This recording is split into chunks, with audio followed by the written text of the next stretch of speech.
What's up, ladies and gentlemen? Welcome to SpawnCast episode 42. We have a lot of people actually here tonight. A lot of times we have like two extra people or one extra person. We have like four people here, more than usual, I guess. But we'll go down the line here and introduce you guys.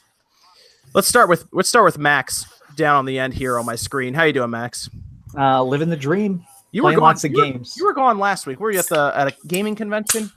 Yes, I was at PAX South. Yeah, man, I met a lot of YouTubers. I got to hang out with some very hungover and very drunk YouTubers and lots of cosplayers. It was great.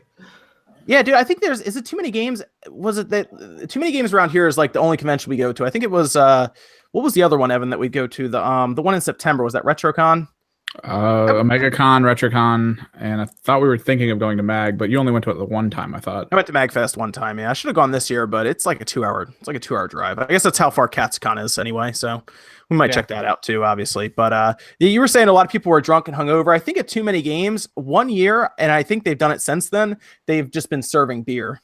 Like actual cans of like Rolling Rock, and it's like $5 a can. I mean, not to out anybody, but if you look at Angry Joe's Twitter, there's definitely a picture of them pouring tequila into a wine glass. So it kind of lets you know what all the YouTubers are up to. It was was nuts. The Screenwave party at Too Many Games is ridiculous because it's kind of open bar. They give you tokens and you can redeem tokens into drinks, but like, I mean, people are walking around with like backpacks full of booze and like just squirting it in your mouth and shit. Like, I went to at QuakeCon. I somehow got invited to the VIP party at QuakeCon. And when you go upstairs, it's literally the inventor of Resident Evil and the director of Quake Champions and stuff, and they're there. But there's just literally a bar in the corner, and it's open bar. So it's just kind of like everybody just keeps getting in the line and just getting progressively drunker and probably talking about deadlines they're not supposed to talk about. It's like, wow, I can't believe I got let into this room. What the hell? Let's work down the list here to Evan. How are you doing tonight? All right. You got esports out tomorrow, right? Yep. Had to record it early because my weekend is packed with way too much crap to do. So yeah, do you have another convention coming up? Soon. Yeah, I'm trying to prepare for it, but there's a whole bunch of other things going on that I'm looking into. What you're talking about the Smash player? Yeah, Zero, and his retirement, I guess. That's the one bit of esports news that like really made the rounds like everywhere, was that he was stepping down. So that'll be really cool to see your take on that. Yep. That'd be really fun. And then we have Token Games, right? It's Token Games, right? TokenGeek, yeah. TokenGeek, gotcha, man. TokenGeek here. You are one of the smaller YouTubers we're bringing on over the next couple of weeks to help out with the YouTube guidelines that changed. But tell us a little bit about your channel, man. I am a reviewer first, and I do countdowns and discussions as well on like Sony, Nintendo, that sort of stuff. Okay, very good, very good. Dude, countdowns, that's reviews. What was the last game you reviewed? The last game I reviewed was Brawl Out on the Switch. Oh, okay. How'd you like that one? It was terrible. You didn't like it? It was a mess. No, was it because the online multiplayer was pretty bad? Yeah. It was the online multiplayer, and it also suffered from like frame drops and like some stuttering. It was a bad time. Apparently, they're putting a patch out or an update out for that. I keep seeing that happen. Yeah, I saw that today. About that. So that's too bad to hear. So let's move down. We also have RaxtheGreat, right? Yep. Rax. And then I think it was Sean that told me about you. I think, right? Yeah. He shared the. All the pressure. I aim to please. Yeah, you had a good video actually talking about the whole thing with the YouTube guidelines. So if you guys aren't sure what's going on, definitely check out his video about it, because he actually gives it a pretty good point of view, I think, from like a smaller YouTube perspective.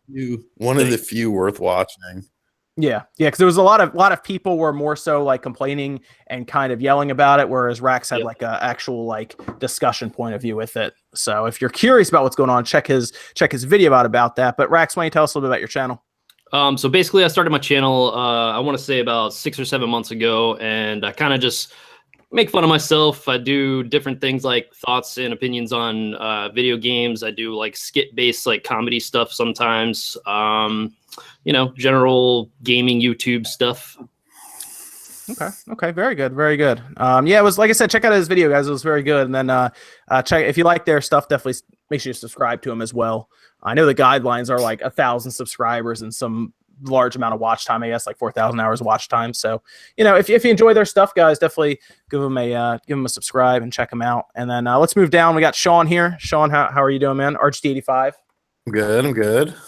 That's good to hear, man. That's good. And then we have Rob, Rule of Two review. Yo, what's up? Good to be back. As always. Yes. Good to have you back as Thank you. usual. So let's just get into this, guys. What have you guys been playing this week? What have you been playing? Anything good? Lots of stuff. I've been doing tons of Dragon Ball Fighter Z, but I can't quite talk about that yet. I'm playing the full game. I can't talk about that till Friday.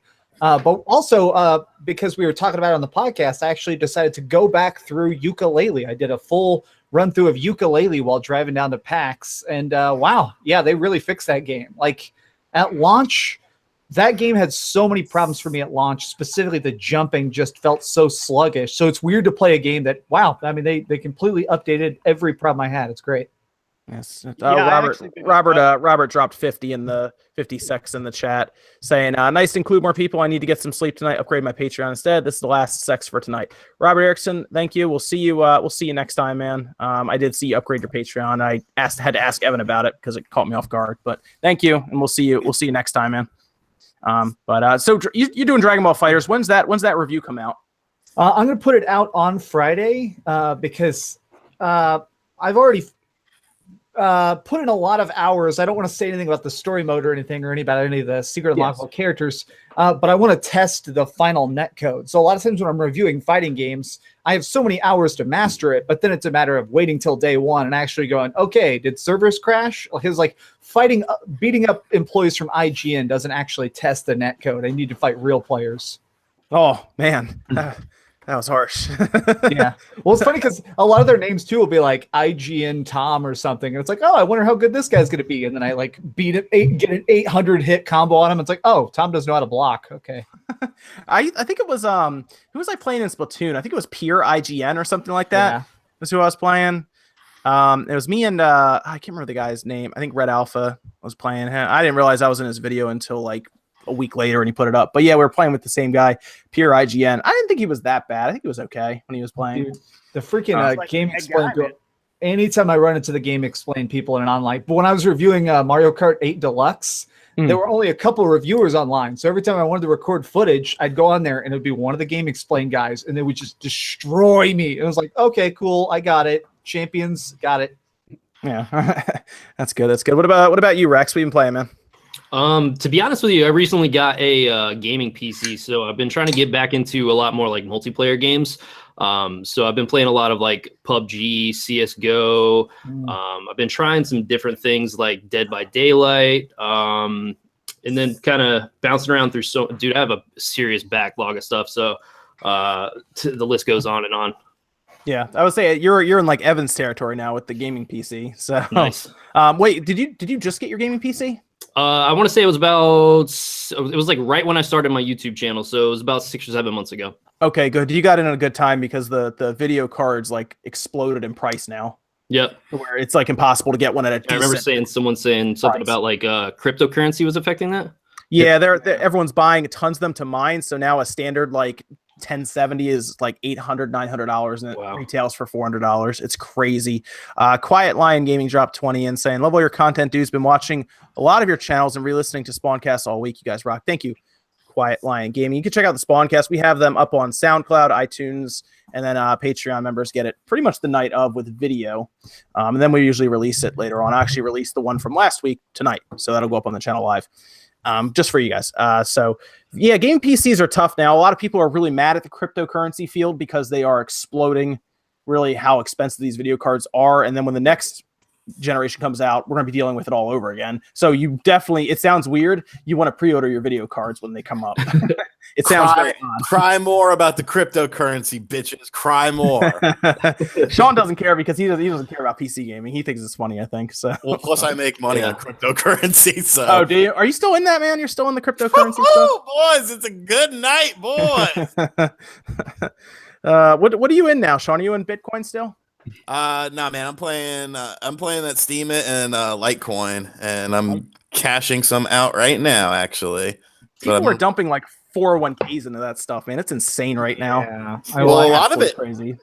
It crashed pretty hard because it's crashed twice recently. One because South Korea got like the government just like went in there and cut down a bunch of shit, and then it got really low, and we couldn't figure out why, but it was because of the Chinese New Year. If you look, every year when the Chinese New Year hits, that cryptocurrency has sort of been a thing. It goes like way down low, so should have jumped in. Yeah, yeah, that was the time to jump in because now it's like it's almost back to where it was. So Sean is making a bank deposit right now. Did you see the thing of when it really crashed horribly the other day? The front page of the Bitcoin subreddit was literally a suicide prevention hotline. Oh no! Like he just be like, "Look, guys." See, that's where people fuck up. They put too much money into it. Like I have not put a single cent into cryptocurrency, and I haven't made a stupid amount of money. Well, and that's the thing is, I was reading a thing about a guy who mortgaged his house. He literally, without his wife's permission, literally like didn't even discuss it, mortgaged it, and took like $35,000 and put it all into cryptocurrency. It's like, well, congratulations, buddy. You're literally about to lose your house. It's basically grabbing the gamblers. It's almost like a gambling community, and it's people who are like too excited about free money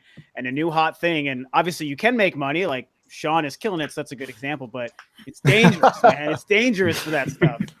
Well, I mean that's the whole thing is people like Sean got to win, other people got to lose. That's fine. TokenGeek, I gotta drop your channel in the chat now. People are actually asking. Someone just hit a super chat asking for your channel, so I'm gonna drop your channel in there, and then I'm also gonna drop Rax's channel in there. We're gonna do that. Token, what have you been playing, man? Sweet. I've been playing a lot of the Dragon Quest Builders demo. Ooh, nice. Yeah. It's actually been a lot of fun. Like, it's better than Minecraft because I feel like there's like a quest line to it. Mm-hmm. I haven't played it at all. Is it like Minecraft? It looks just like Minecraft when I see people playing. It's kind of like Minecraft. Kind of reminds me of the 8-Bit Heroes game that was on PlayStation. Yeah. I don't think I've. Oh yeah, I think I've seen that on. It's kind of like Minecraft, yeah, in the sense that you're building things and you're kind of crafting things, but it's entirely different in my opinion. It just seems more relaxed, like even more relaxed than Minecraft somehow. Well, dude, you nailed it, dude. The quest log, that's what 100% makes it. It's like, I like Minecraft, but I like the reason I got so addicted to Dragon Quest Builders is them saying, okay, build this, get this supply, kill this monster. I like the more, it has like a subtle direction at all times. I love that. Yeah, the tasks really help the experience. Nice. Yeah, I'll check that out. It came out on Switch like what, a week ago? The demo did. The demo. Demo, that's what it was. Yeah, the demo came out. So that's actually built on. We'll talk about it later. It's actually built on Sony's engine. It's kind of funny. Okay, so Dragon Quest Builders. I might check that demo. I'm not really big Minecraft person. I don't know if it's because I'm an old man or something, but like I looked at Minecraft and I couldn't figure it out. It was like the South Park episode where they're trying to play it, so it wasn't very good. Okay, so Dragon Quest Builders, very nice. What about you, Evan? I've just been getting back into competitive games. The Street Fighter patch landed not that long ago, so I'm trying to relearn Akuma's new stuff. I've been still doing Overwatch. Better now? Is that better now? It feels better. Netcode's still a little wonky, but a lot of people. The game wouldn't even start up for you last time. Yeah, it still does that. Having a tablet plugged in still really just screws that up. So I got the workaround for it though. But playing Overwatch still because the league's still going on. There's a pretty amazing game actually today. That they streamed for that, and then you're talking about Al, right? The whole thing where they're actually taking, they're taking like actual cities from the U.S. and fighting it out, and outside, London and all them. And then I'm also still trying to dip into Gigantic a little bit because even though it's still kind of a small community from what it was, it's still just my favorite game. Like I can't get away from it. Yeah. Okay, very good. So I think that's I guess everyone but Sean, right? Hey, Sean, ask me. Sean, I've actually played a lot of stuff this week because I debuted my brand new, completely original idea called "What Is," where I take a quick look. His original idea. Where I take a quick look at indie games while on webcam, and so I got I played Fury on the Switch, which is actually a really good port of that game. I didn't play that game much on the PS4. I remember it was free for a little while, but I remember downloading the demo and like I couldn't really wrap my head around it. But I like it. I like that game. It's actually pretty fun. World to the West is another sort of interesting game that I enjoyed that I did on the thing. I got Shoe coming up, and Tiny Metal. I need to do something with Tiny Metal. I've also been playing a lot of Xenoblade 2. I finally got started on that. How do you feel about that? I saw the night you started it and you were talking about it on stream and everything. How do you feel about that? Yeah. So like I couldn't really wrap my head around everything while I was playing it during the night on the stream, but now I finally understand the combat and like the combos and the layers and the different blades and stuff. I really like the game. You know, it's not, I don't think it's anywhere as impactful as like the first one or as you know, big in scale. Like Xenoblade Chronicles X on the Wii U is a very big in scale game. Does it feel like it's less large because technically it's a bunch of islands rather than one big map? I mean, maybe. I think it's just like the vision of the game is a lot more streamlined, whereas Xenoblade Chronicles X was like, this probably shouldn't be on the Wii U. This really can't run on the Wii U, but we're going to try it anyways. And that's why there were so many technical issues, and the character models, you know, a lot of them sucked in the Wii U game. But I like it. I would say if I had to score it, and I may end up doing like the latest Xenoblade 2 Chronicles review ever, and like that's what I would call yeah, the video. I still have to do mine, but I told myself I would get to 100 hours before I reviewed it. So yeah, I'm at about 20 now. I would say it's, you know, in the 8 realm. Like it's a very solid game. It's very good. There are some issues. The combat is pretty, you know, steep getting into it.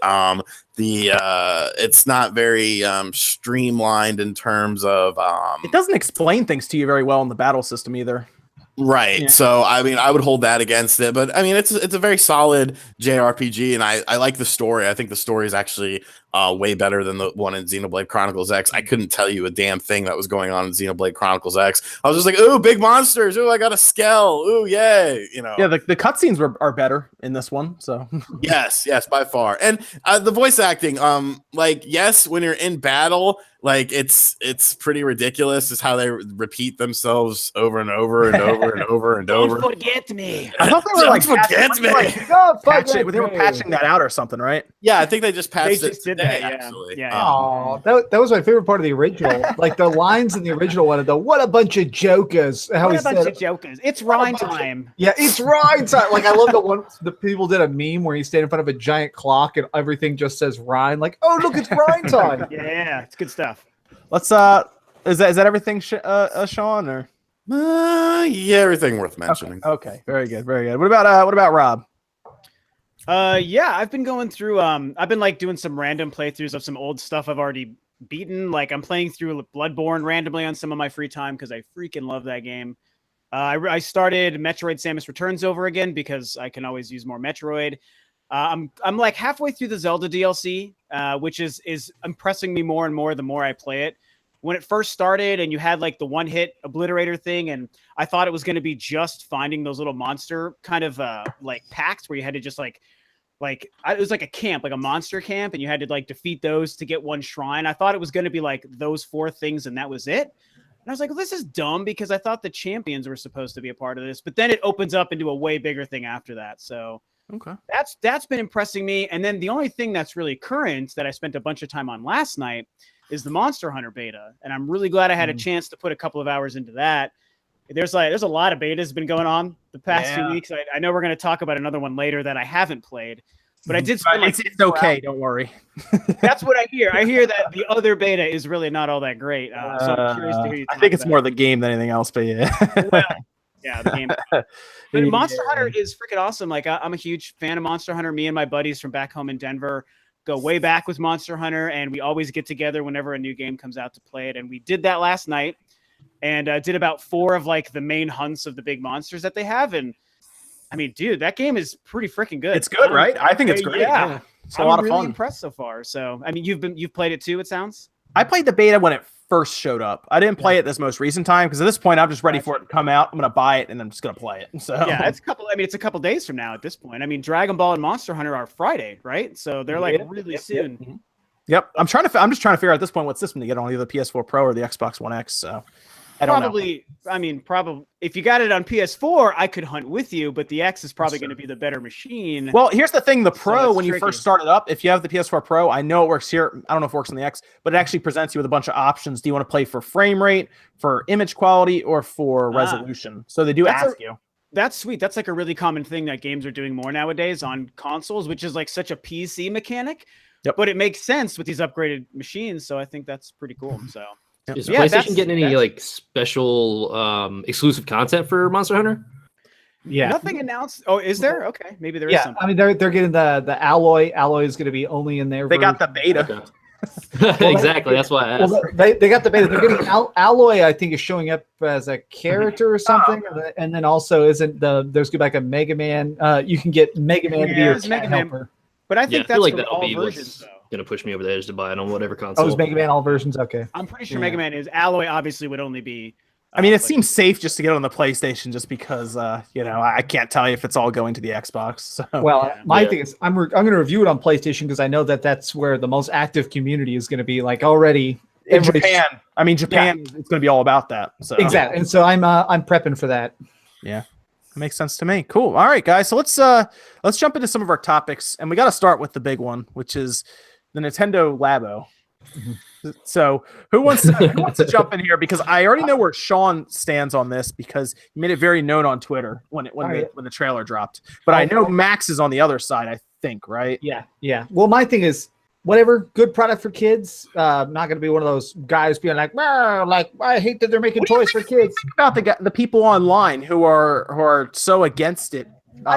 Those people, if they're not babies. if they're not being silly about it, yeah, they're being big babies. Like the weirdest thing, and Ridiculous, I've yeah. only seen probably 2 people say this, but it's super baffling. There are people who are saying they're wasting development time. They should be making a game. It's like That's you a do realize big that. that argument doesn't hold up. I know it's, No. it's like That's so this, stupid. I No, guarantee it's you this ridiculous. was probably thought up by like 6 Nintendo Treehouse employees, and they managed to get a small development budget, and they made this. Like this is not a 15-man team. This is being done by a small side project. Even that being said, my big hurdle is I do think it's overpriced, and I think the fact that it's cardboard is ridiculous. Like cardboard, like kids crush cardboard.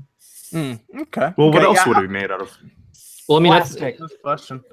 but once they probably- release the yeah, schematics, I feel like people are going to go crazy with like 3D printing things Well, yeah. and just Yeah. like modifying it. I'm pretty interested to see where that kind of community takes it. But as far as the cardboard, I agree it's going to be kind of flimsy, but we'll see.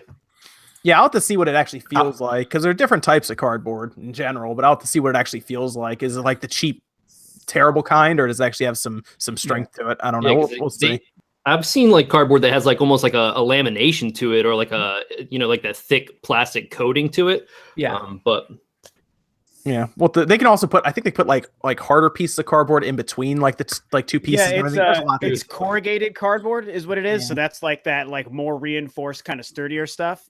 almost and like Rax, particle board. yeah, exactly. And Rax, you make a good point, dude, because I thought kind of the same thing. Like, I'm willing to bet they've got some sort of like laminate or like finish or something on it that like is like a slight strengthener, maybe makes it a little bit liquid proof.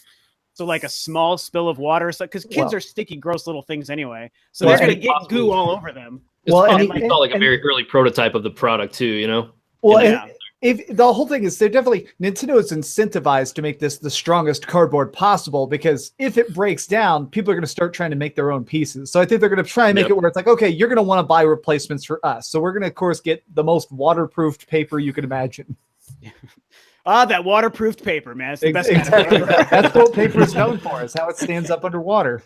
Oh man, it's interesting that so many people are just so against. It's very weird because it's not targeted towards like any gamers really. It even said this is for really kids, and then adults or kids at heart. Well, But I just want to say real quick, I love the marketing for it. Like that's my biggest thing, is I really like the fact that they showed just the little kids. Like you could see that was like the little kids messing with it the first time. It was one of those things where it's like, yeah, like Nintendo started as a card company and became a toy company for a short time. I even owned some of their first toys ever. And then they became a video game company. So it's cool to see them like, yeah, just make a toy. That's cool. kind of full And circle. now they're a cardboard company. Exactly. So Cards, the cycle continues. well, they're all all the companies are cardboard companies, right? They ship their system in it. Exactly. Now they figured it out. the cardboard business is a good business to be. Well, Well, Yeah. what if somebody tweeted like Yeah, this sure. is literally them walking into their factory and they're like, okay, we've got 75 million unused Wii U boxes. I What thought are we I gonna do? saw that. I saw that. That was a good tweet. Yeah, there was a lot of good memes for it over the past few days. It was great. But I know Sean you're getting the robot one, right, Sean? Hell yeah. Sean's getting the robot one. So we'll go down. I just want to go down the line here, and anybody else getting it, it doesn't matter, yes or no. Either way, no judgment or anything, obviously. But let's hear it. I guess I'm gonna look on my screen here. Rob, are you getting either one? No, I'm Okay. not. Okay, Rax, are you getting either one? I might wait until they drop in price, or maybe like a second wave or something comes out, just because like the pricing on it seems a little bit steep for my liking. And since it's not something that's like really geared towards my kind of gaming preferences, it's exciting to see, but I'm probably gonna skip on it at first. Okay. Token, were you getting one? No, I don't plan on it. Okay, and then I'm not even going to ask Evan. I honestly, you know what? If it was made out of plastic, right, and you built a Gundam, Evan would buy it. Evan would buy it. I know he would. And then I know Max, you're not buying one, right? If it were plastic, 100%. I'm putting that line in the sand.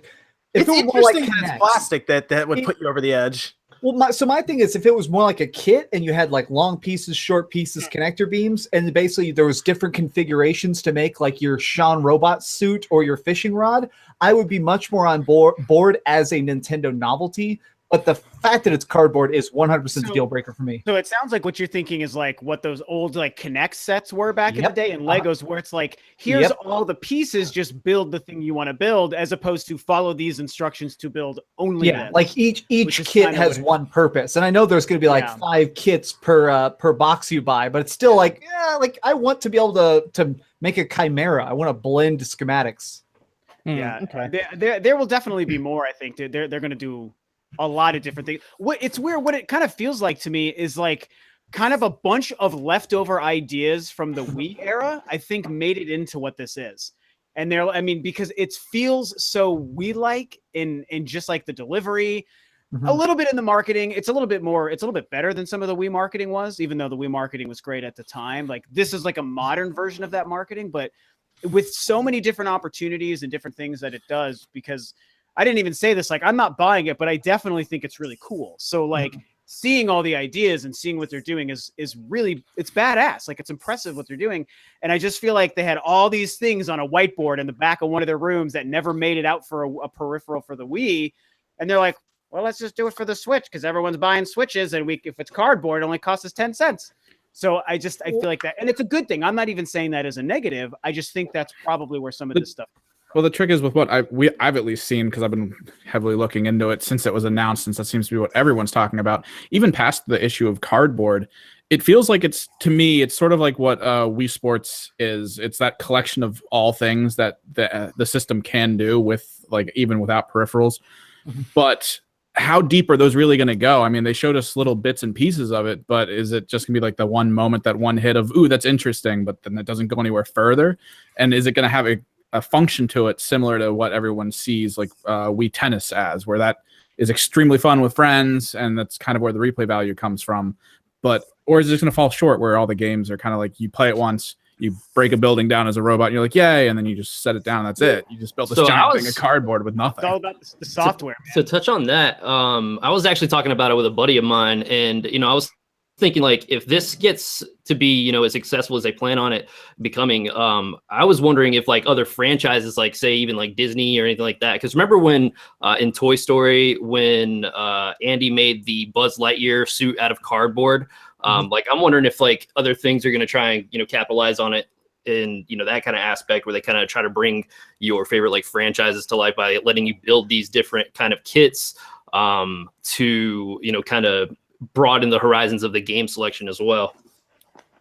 Yeah, you're gonna need. I could see that. You need third parties to really jump in. That's what I mean. Yeah, Well, absolutely. I think that's what they're hoping, but I don't know if it'll happen. Do y'all remember the Game Boy Advanced card reader? Did anybody buy that? The My- e-reader, Yeah. E-reader. Yeah, the e-reader. Yeah, exactly. And so remember that was originally going to have it was going to be open source, basically, like other companies were allowed to print cards and they would actually interact.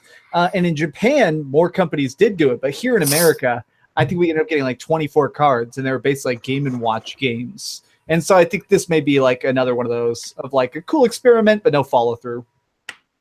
Okay. Yeah, but yeah, I'll be curious to see if like you see any franchises show up from gaming or even movies. I mean, it could be companies who don't usually make video games could show up for something with Labo and just figure out how to do cardboard and ship it out. Welcome I to think- Jurassic Yeah, I could see Disney Cardboard. jumping in on that. Jurassic Cardboard.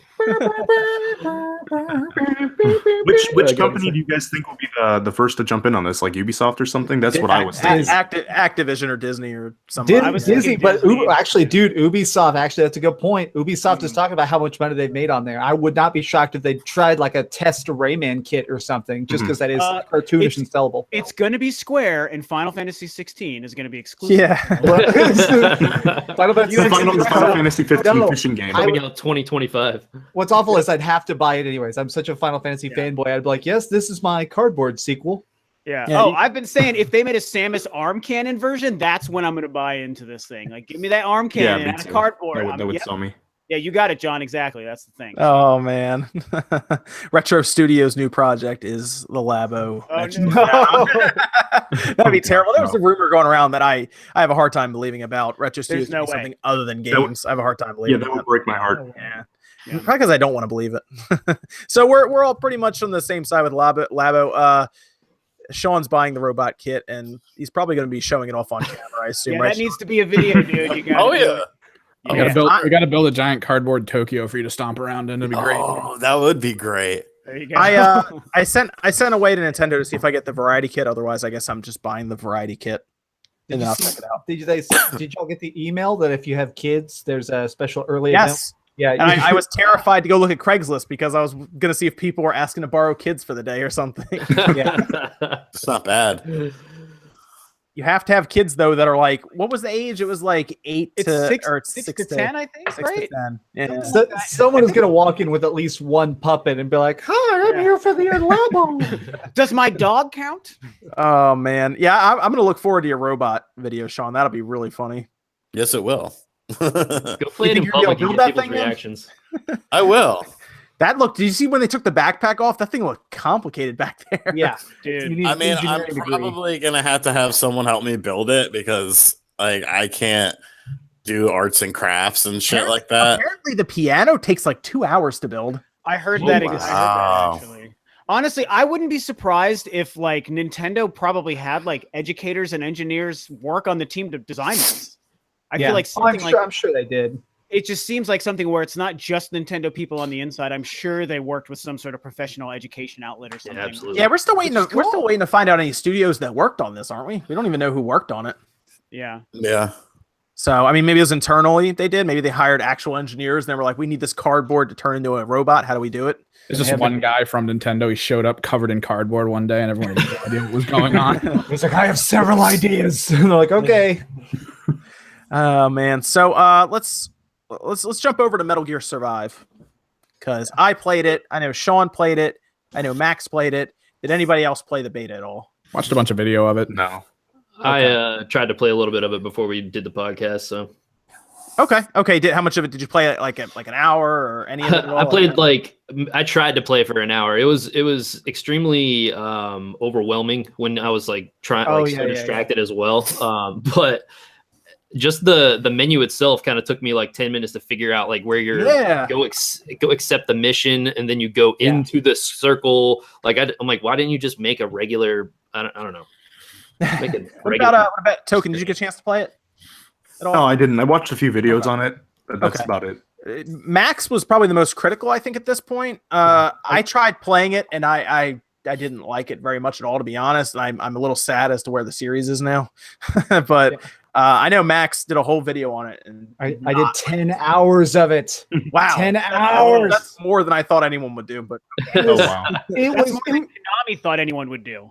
I know. Oh god. Oh god. Yeah, Konami's like, who's this Dreamcast guy? Who's playing this game Someone's right now? playing our game. Yeah.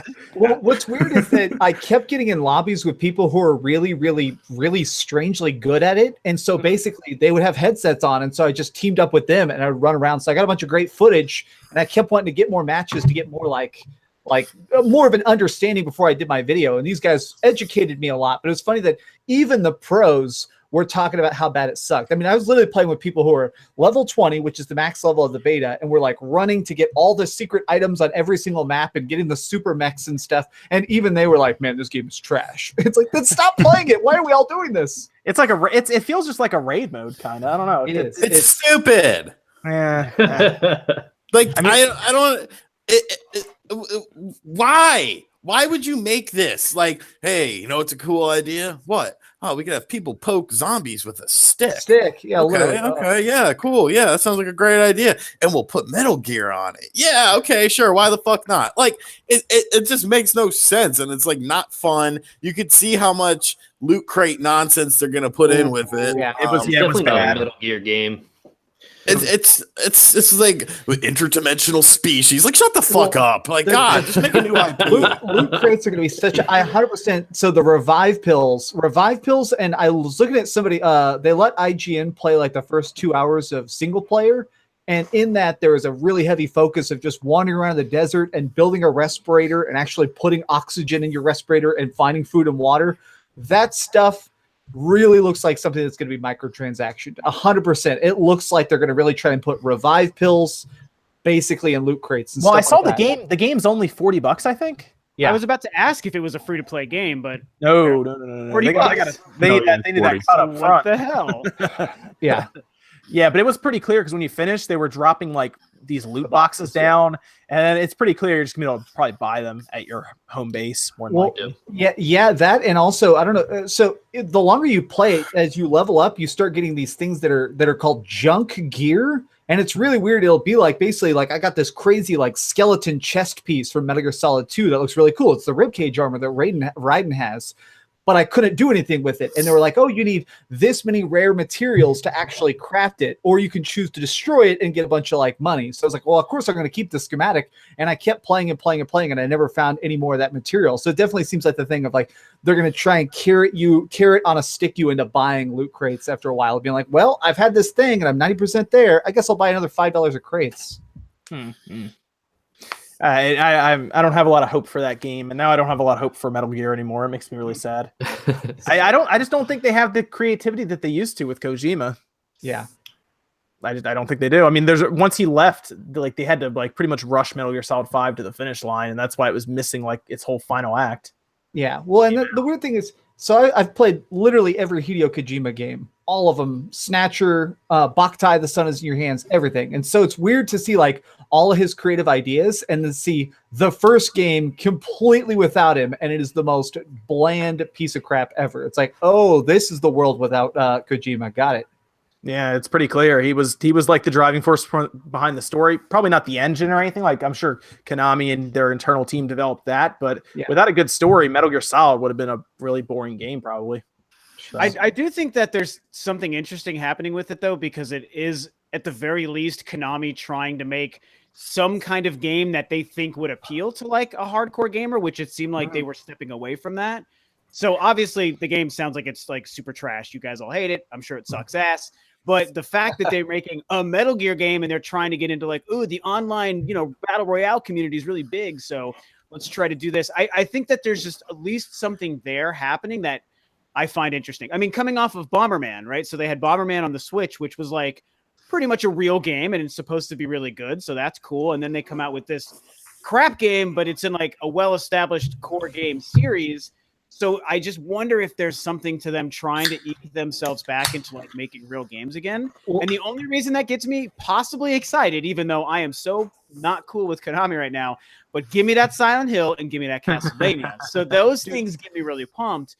But if this thing just falls apart like it sounds like it did, like, is there any chance of them making more games after this? Thank you, Chad. Thank you, Chad. Go on. My legit theory, this is my conspiracy theory, so put on your tinfoil hats, ladies and gentlemen. But my conspiracy theory is that they want Metal Gear Survive to bomb, That way they convince the investors that they should not make games anymore. I think they're purposely forcing a game that they think will do all right. And then when it bombs, that'll make it where they're able to just start licensing it out of like, okay, instead of us making Silent Hill 9 or whatever, we'll just have somebody else make Silent Hill 9 and we'll take 20% off the top. And somebody else will do Metal Gear. Somebody else will do Bomberman. Like, I think at this point, they want to be a publishing company with pachinko machines.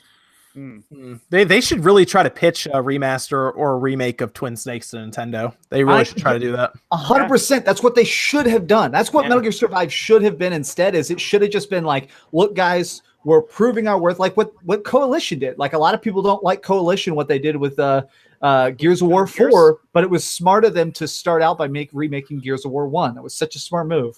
Yeah, absolutely. I think both of those games turned out really great that they did. So DACA 78 said 917 people are watching this and hit that like button. Don't hit the like button, guys. I hate for us to get on trending. That'd be like the worst thing in the world if we got on trending. Yeah, that just kills the mood if we trend. But can you imagine us being on trending? By the way, did y'all see the top comment the last episode is, I don't know why they always complain about being on trending. Wouldn't that be good? It's like, yes, you've solved the mystery. That's great.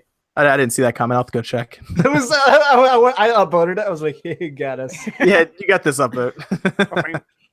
That's great. What were we saying, Rob? Go ahead. About Metal Gear, it's interesting because you bring up like Twin Snakes and how great it would have been if great they did game, by the like way. that. It is a great game. I've had that since day one on the GameCube. It's so freaking good.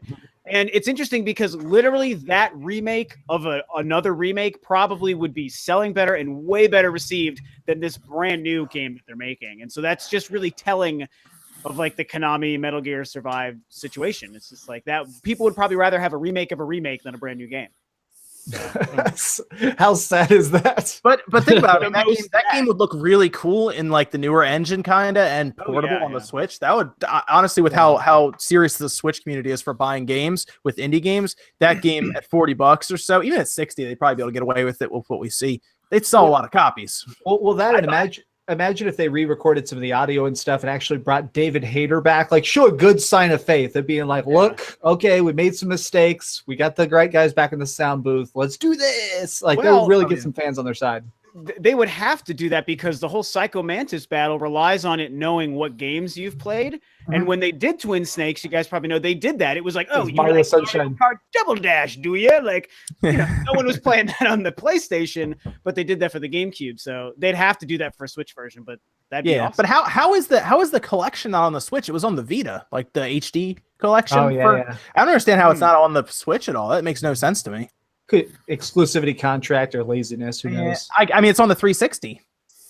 Yeah, but it could have been a thing of they licensed it for those like 10 consoles at the time, and it's like, all right, time to re-up it. We don't want to. Yeah, I guess. I don't know. It seems like they're just missing out on money. They like that would probably sell better than Survive. Yeah, it would. As bad as that sounds, it probably would. That going over the Switch, $40 straight up, they'd probably make some money. I just want a new Silent Hill so bad. You guys, I could cry about how badly I want Silent Hill. I own all the Silent Hill soundtracks. I own every Silent Hill game. I've beaten all of them, including like Shattered Memories, everything. Love Silent Hill so much. Shattered Memories is a really underrated game. It is really freaking good. That's one of my favorite Wii games. I know, yeah, same here. It's fun to play a game that's like, yeah, let's do puzzle horror. Like you don't really even fight. You just run and solve puzzles, and I love it. Totally. And a really damned good third-party example of Wii Remote gameplay. Like they did so many cool things with that game. Yeah. I ended up I love that game so much. One of my first posts ever on GameFAQs is I went to those forums and said, what other puzzle games are this like physical? Because I like the fact that you would actually like pull locks out and like turn pieces around and stuff. Everybody told me that there wasn't really. It was like the only one. All right, we're spending too much time on Metal Gear Survive here because I don't like that game. Let's move on to the NPD results. There was one system in particular that really caught a lot of people's eye. I think really surprised people. But let me go down the list. Switch was number 1. Xbox One was 2, and then PS4 was 3, and the 3DS was 4th, but it was more so the raw numbers that were very interesting to people. By the way, the Nintendo altogether, all their systems, including the Super Nintendo Classic, was 2.6 million, made up more than half of all hardware sales in December. The PS4 had a hard time in December. I think that's just because everybody bought one in November for Christmas, and they didn't need to buy it in December because of how cheap it was. But the 3DS sold 750,000 units. That's actually up 27% from last year. And we've pretty much all been saying stop focusing on the 3DS, move on to the Switch. But what do you guys think about the 3DS moving 750,000 units in December and up 27% from last year? I mean, it's got to be hard, I assume, to walk away from that. I think it's awesome. True. Yeah. I'm tell me the token. Mm-hmm. I'm on the side with everybody else where I think that they need to back away from developing big games for the 3DS, but I think more titles like Battle Royale, like Kirby's Battle Royale, would be good for it going forward. Okay. Maybe for another year. I mean, they can put some of their lesser, I guess, not their big AAA type games like a Mario or Zelda. I mean, they could technically do another Zelda, like a top-down Zelda, but they could go with. I mean, I know people don't want to hear it, but they could put another Animal Crossing on it. People want Animal Crossing on the Switch, but they could definitely put it there. But what are you thinking about this, Rex? To be honest with you, like I have had almost every single special edition for the 3DS that's come out, and I really just don't play it. So for them to keep developing for it, I mean, I can see why people would want to have like a smaller device to like kind of take it around and things like that. I just don't really know what's left in terms of games to really do that would like innovate and be different. But I mean, the same old like Pokemon being able to be carried around, but obviously everybody's really excited about that coming to the Switch. So, I mean, maybe if there was like a new IP or something like that would come to the Switch that makes it like unique having the dual screens. I feel like that is like the only thing that kind of makes it different for me is like that dual screen technology. Otherwise, why not just, focus on the Switch? But also, like the saying goes, don't put all your eggs in one basket. So I don't really know. Sure. I mean, a lot of people, I can't imagine Nintendo wants to walk away from the 3DS just yet because while the user base for Switch is getting bigger, it's still kind of small compared to the 3DS. With 3DS has over 70 million people on it. It's tough. What do you think, Sean? 3DS needs to die and go away. Yes, kill it. Yeah, like you could still sell the system without making games for it. Like, Yeah. sure. It has plenty of games. Just make more 3DS classic, not classics, selects or whatever. Drop the price of some games, make a couple bundles to get rid of some of the overstock of systems. It's not necessary anymore. Like, I don't understand why it's still being talked about. Like, it sold decent because it was cheap as hell, and people are probably buying their second or third one or a variant or something. But yeah, I mean, I'm so over it. I haven't touched my 3DS in a long time, and like, Yeah. I don't know. That says the 3DS isn't going to die until Pokemon is on the Switch. I tell you, Pokemon is probably the one thing that's keeping people playing the 3DSs right now is Pokemon. Once Pokemon makes a jump, people probably won't care as much about the 3DS anymore. True. So, kill it with fire. I'm going to die on that hill, but I'm thinking the Switch is now quickly becoming my favorite handheld of all time, and I say that as a person who is obsessed with handhelds. This thing is a revolutionary landmark. Put all your eggs in that basket. I know that can be dangerous business-wise, but if that ship is sailing off into the money sunset, hop aboard. It's so weird that they're being like, did y'all see Marcus Sellers tweeted a rumor that I completely disbelieve, but apparently he said that internally Nintendo is talking about doing a 3DS successor to try and make a new handheld device, which just like the DS. Just like the DS wasn't going to replace the Game Boy, right? Game Boys are still going to come out. Third pillar.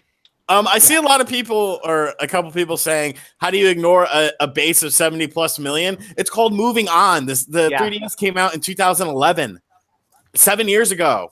Yeah. I mean, you're just gonna pander to that 70 million forever? Like, it's like third parties will.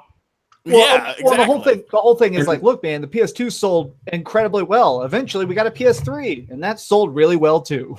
Yeah, I mean, I think a lot of people are starting to move on from the 3DS to the Switch because it's like, play on this little shitty 240p screen or play on this nice, widescreen that's capable of what, 720, 1080? I don't know numbers and shit like that. 720, yeah. It looks a hell of a lot better. What wins me over isn't the graphics, it's not the games, it's that controller. Like, I feel like it's the first handheld I've played that feels like a console on the go. Like, even my Vita, I really love my Vita. I just did a giant Vita video praising it, and even I'm kind of being like, yeah, the controller of the Switch leaps and bounds. Yeah, so it's just trying to squeeze out that last bit of life from that thing just before they just kind of move all their resources over. You know what I mean?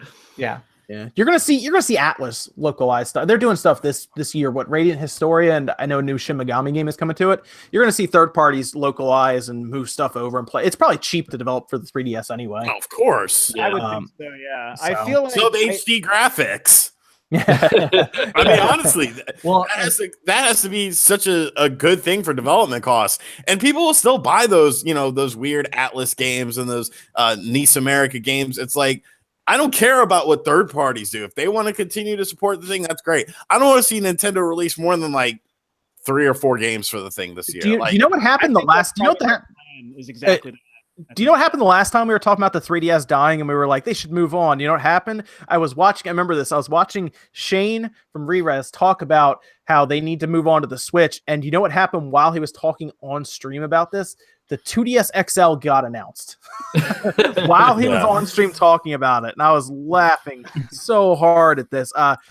Sean Ryan says, I think the only reason the PS2 lasted so long was because the PS3 didn't sell well at first. Yeah, I mean, there's always overlap. I mean, how long was the 360 around while the Xbox One was on the market? It's because they want to make this transition. So Nintendo is still making their transition, and it probably will continue through the second year of the Switch. I think that there's something to be said for like those weird anomalies, though. Like the PS2 was an anomaly, and one of the things like he's saying, the PS3 like not selling well at first is part of it, but also the software kept the PS2 relevant. And like the 3DS has kind of been into that same sort of situation. Like I honestly wonder, like I want them to move away from it too, like as from a development standpoint and a game standpoint. But I'm willing to bet that Nintendo probably also wants to, and they're probably just as surprised they sold, 750,000 of them as well. So maybe they're just sitting there like, well, now what? Because people are still buying them. And I mean, I like Sean, I'm totally with you. I think they're going to release probably like 3 first-party games in 2018. And it's got to be done by next year. I just feel like it. And I love it. So I'm not like clamoring for it to die, but it seems like they can't keep doing it. But if anything, what they would do is release a budget model to go further down, even to $100, just a regular size 3DS. 2DS is though. You mean like more budget than the 2DS, maybe? Like make the screens to how they used to be on the old 3DS, where they were smaller, and maybe get it down to $100. That's probably the only thing. I don't think they're going to make a full blown successor, because then if they're going to make it more powerful, it might just turn into this a clamshell. Look, here's what they're going to do. They're going to make it out of cardboard. It's going to be 80. With glasses, like the Google Cardboard glasses thing. Oh man, that's great. I don't think there's I mean, I could be wrong. I don't think there's a successor for the 3DS coming. That seems counterintuitive. Not right now. Yeah, I don't think sense so to me. right now. I 100% believe we're going to get a Switch Mini, but I think 3DS is done. Oh, there's definitely going to be a revision on the Switch. I think that's pretty clear. It's everybody does it. PlayStation does it. Microsoft. Everyone revises their systems and releases again. That's the big hot thing nowadays, man. Yeah, upgrade them consoles. All right, let's move on. What do you guys think about the Fable rumor? Revival for Fable. What do you guys think about this? Awesome. Yes. Rumor comes from Eurogamer. Playground, actually developers of Forza Horizon 3, is in charge of Fable. Over 200 developers have been brought in to create it, and they're starting from scratch, so they won't be taking anything from the previous Fables. This is like a full reboot, apparently, of Fable, and they get to do it themselves. But we might not see it for a couple of years, and it kind of made me think, just kind of thinking about it, maybe this is a title for the next Xbox, whether it's a launch title or a first-year title that they show off. But what do you guys think about this Fable rumor? Do you think it's actually happening? Eurogamer seems pretty much it's happening. It's going on right now. Yeah. What do you guys think about Playground taking the helm of that? It's very cool. And the main note that's crossed my desk is that the main goal of this is to make it open world. But apparently the previous games, they liked the fact that they were so narrow, like where you go to an area, you kill a boss, you get some nice story, you find some funny items, you move on. So apparently it sounds like this time they're trying to make funny Skyrim. And since Forza has dealt with so many giant, gorgeous open worlds, I don't know. I'm very, very, very optimistic. I'd love to see him do like some kind of co-op with the gameplay for sure. Yeah. That would be exciting, but it might bring up like really bad memories of the Legends game they were trying to make. That multiplayer game no one wanted. But it probably could work if it was like an optional thing where like the game could be as epic and huge and badass as you want with just you, or you can have like a drop in, drop out co-op. I could see that working. That would be pretty cool. But yeah, I'm all into this rumor, man. I super love Fable. It's like a total like guilty pleasure for me. Fable 2 is such an underrated game. I don't care what anyone freaking says. That game was so good. Even if the last boss battle was the dumbest thing anyone's ever played. Yeah. And so I love the idea of Microsoft like finally trying to say, hey, like we need IPs. We have some IPs and we've been making really shit decisions with these IPs. So let's take one of the good ones and make it good again. And the whole if it's a remake or not, I mean, that's kind of a tricky thing. And then what console it comes out for, like it could be great to sell people on the X, but they've got to be making a new Xbox sooner than later. So it probably makes sense for like a launch title. I mean, they couldn't even have a launch title for the X. So I feel like they should probably just start planning now for that next Xbox. And I think Fable could be like a really good game to kind of do so. So I just hope it's real. I believe it. And I just hope that it's good. And I'm pumped. So you think it's cool to bring in a team that's so used to doing racing games? Like, I mean, they know what they're doing with open world games, you know, with Forza Horizon and everything. They've worked on stuff in the past like that. So I mean, it's a tough call. I mean, I just feel like if you have any talent at handling assets and making them good gameplay mechanics, then probably. But I personally don't know that I could say for sure that's going to translate well. Like open world, but while driving is probably definitely way different than open world while fighting and leveling up and collecting XP and marrying people and having kids and then fighting kings and whatever. So it's tough to say, you know. I mean, I feel like they could be trying to gamble the same way PlayStation did. Is PlayStation put a lot of money behind Guerrilla Games, making a giant flagship shooter series and then making Horizon Zero Dawn. So to me, this has that faint whiff of the fact that they're trying to take that magic and go, okay, this is the studio of ours that is making us the most consistent money. Let's see if we can recycle that and turn that into our own big epic game. Yeah, Forza Horizon 3 is actually a really good game. Yeah, Hot Wheels expansion's awesome. Fable to me is literally the hot chick you follow on Instagram, and she uses all the filters well, and they're like, yeah, this chick's pretty hot. And then like you slide in her DMs and you're like, yo, what's good? And then you end up chilling with her, and like you meet her and you're like, damn, you don't have any filters on in real life and you're kind of average. Like that is Fable from a distance, from the PR, from the promotion of it. It sounds great. And always every time a new Fable comes out, it's going to be the greatest Fable of all time. You're going to be able to do anything on Peter Molyneux. And then it doesn't ever live up to expectations. It's always a disappointment to me.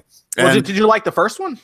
Yeah, kind of. I mean, okay. I mean, for the time on the original Xbox compared to what else was around it. But it was just like I follow games in the development cycle, and when you're supposed to be talked about, when you say this is going to be in the game and this is going to be in the game, we're going to have this in the game, and then when you get the game and this, that, and the other isn't in there, it's like or it is in there and it's so minor. It's not. Well, yes, and that's the thing. Yeah, right there. Evan nailed it. Is because everything he talked about was in the game, but it's way. So I read all the development stuff, and back when it was called Project Ego. I remember he'd be like, "You will have a warrior from a small child raised into an ultimate man. The scars he gets throughout his life will remain forever." And it's like sort of like you do play as a kid, and then you do play as an adult. It's like but that's Molyneux's MO at this point with any game he puts out. So then, shouldn't it be good that they have a new studio and everything working on it?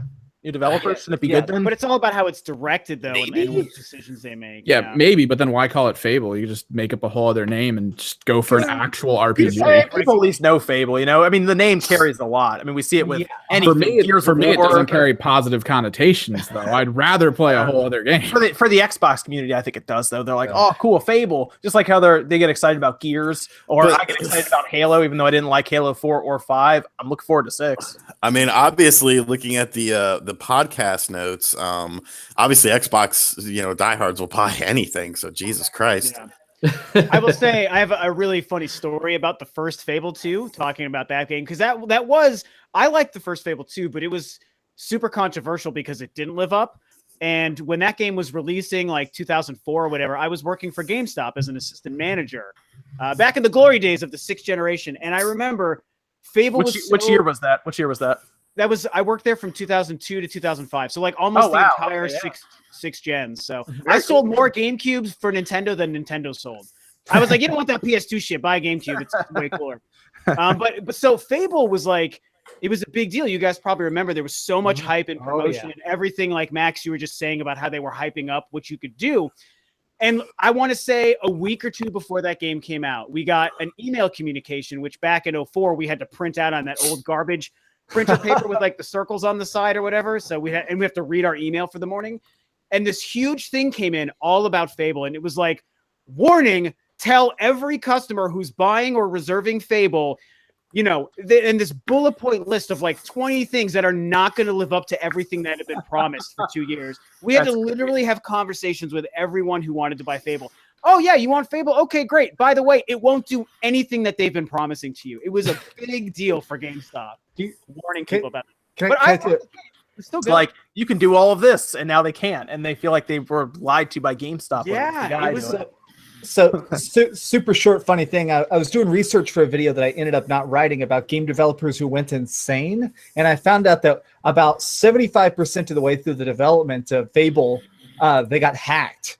A 16-year-old kid somehow got into their internal database and copied the entire game. So he basically had an early build of the game. He was the only person in the world who did this. And it included stuff that they removed from the final game, like the ability to kill children. So he sent a screenshot to them of these kids all chopped up, basically being like trying to blackmail the company. And they just like freaked out. And they ended up tracking this kid's IP, figuring out what his school was, and sending pictures to him back of his school, like stuff that nowadays would be so illegal. That's crazy. That's hardcore, man. They were so freaked out. They're like, if these screenshots get out, our game is sunk. We have to ship this. So they literally just started threatening this kid, be like, you want to play? You want to play? Like, oh my God. These like 30-year-old programmers being like, you little bitch. Oh man, so I don't. We'll have to wait a while. Apparently, it's gonna be a couple of years. Like we're thinking 2 to 3. We'll see.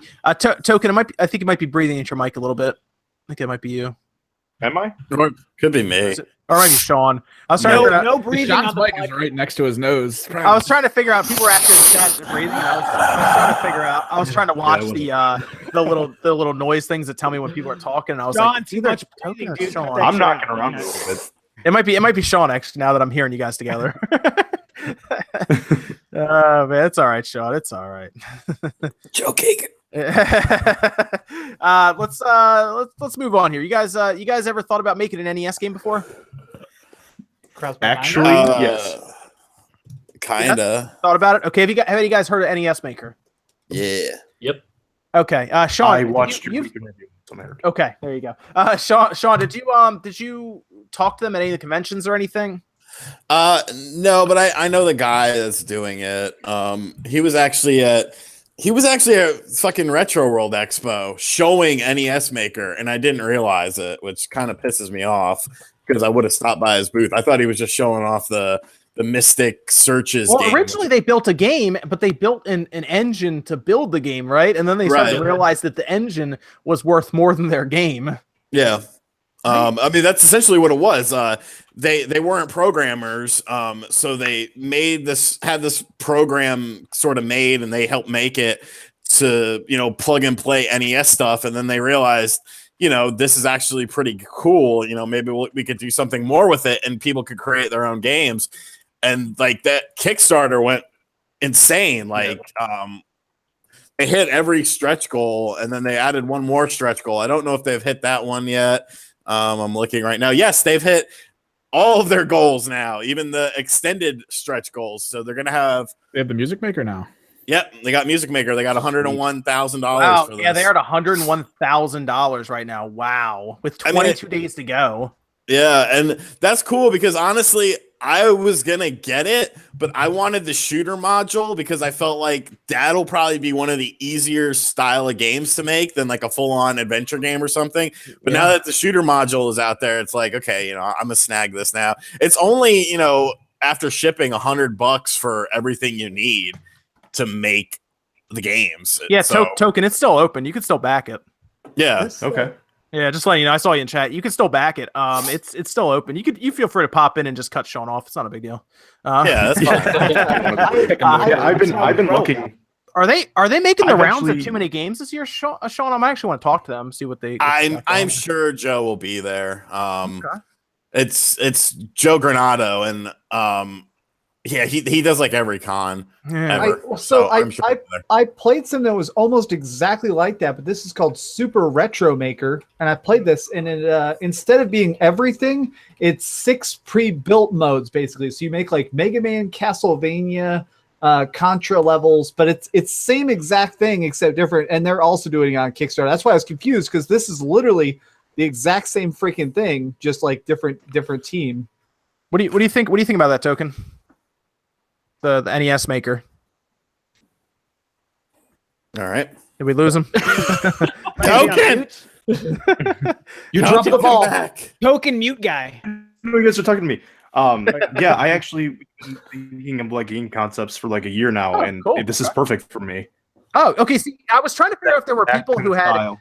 Yes, I was trying to figure out if there were a lot of people who probably had ideas, but couldn't like bring it together because you have to design it through assembly. So, Token, this sounds like this might be like right up your alley. It is. It is. I don't know how to code, and that would for me, especially even in like Game Maker.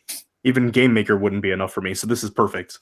Yeah, yeah. And- There's actually whole videos out on how they do it too. It shows them like going through building a game and everything, and it's all drag and drop.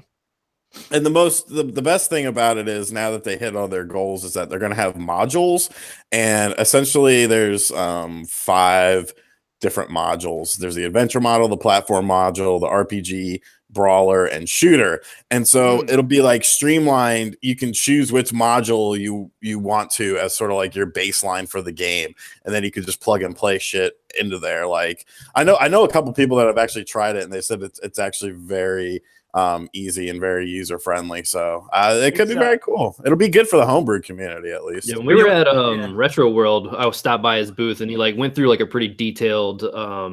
He actually like went in and like started making like characters and like environments right in front of me, and it looks really really sick. The Mouseketeer wants to know who Rax is. That's me. Evan, do you have his channel still that he can drop in there for the Mouseketeer? I believe so. Yeah. Cool. Tell you what, Mouseketeer, Evan will drop that in there for you.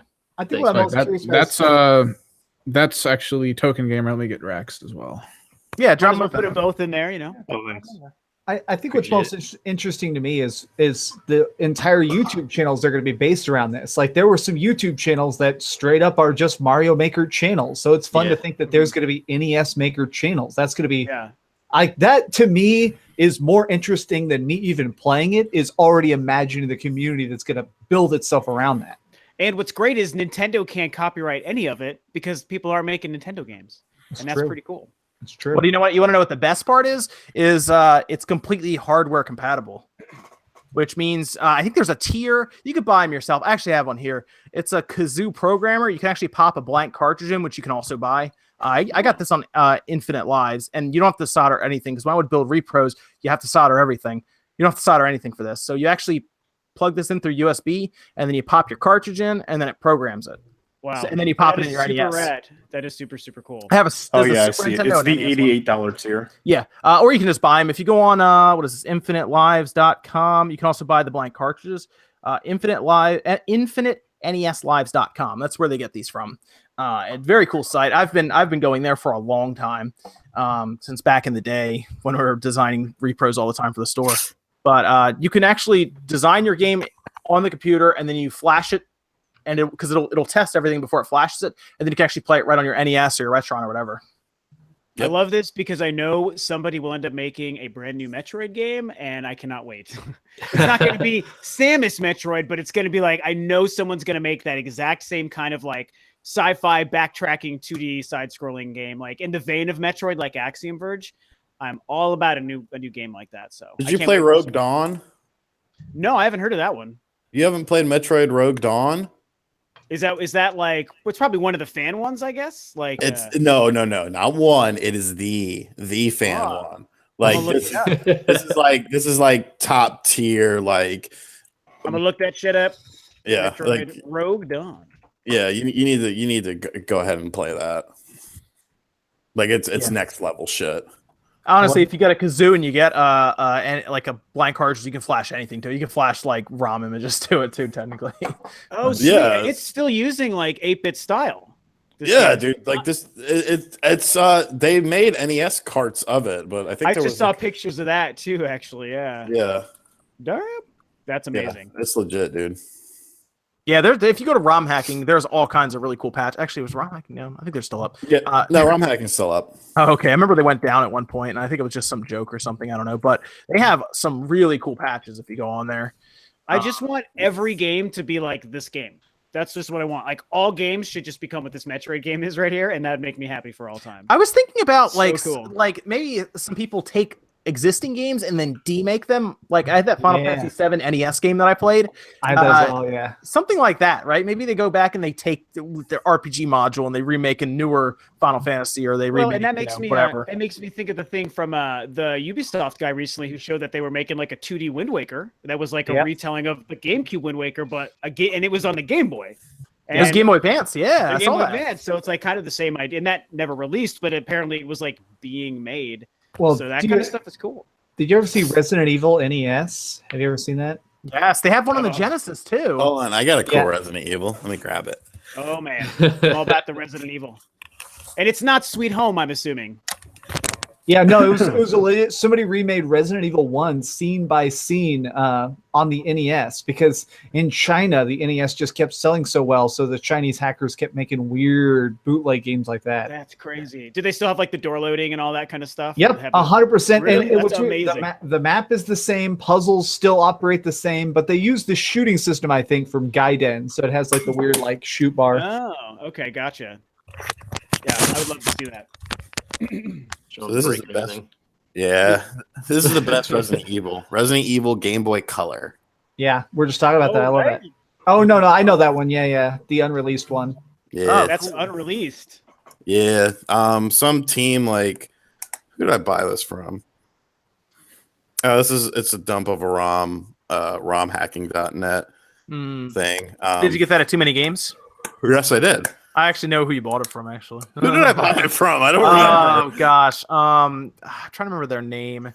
8-bit something, or no, not 8-bit. I'm trying to remember Super Repro or something. I know who that is though. Yeah, well, I know who. Yeah, that is. I actually played this. It kicks ass. They were trying to get my secrets for how I built Star Fox 2 so easily.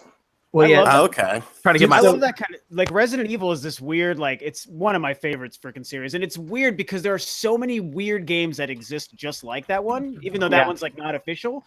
They did so much weird shit with Resident Evil throughout the decades, and more than half of it's really terrible. But I just love that all that stuff is out there. I always tell people about the Gun Survivor series, where here we got Resident Evil Dead Aim. We got Dead Aim and Survivor, but they just kept making them in Japan. So they got Gun Survivor 2, which was Code Veronica. So they made a full first-person shooter remake of Code Veronica on PS2, and then they did it for like after a while they did it for Dino Crisis. They remade Dino Crisis 2 as a first-person shooter as well. It's so weird. I remember I think I learned doing repros, Evan, because we wanted to play that Gundam game. Yeah, that was literally the only reason. It was Endless Stool. See that Gintoki Cruz says, "What about an NES DIY Nier game?" That's the thing. There you go. You get the NES Maker, and you can pretty much make it if you want. They had that Atari Halo game. Yeah, that's what I mean. You can technically make anything if you really try. What were you saying? Put your mind to it, kids.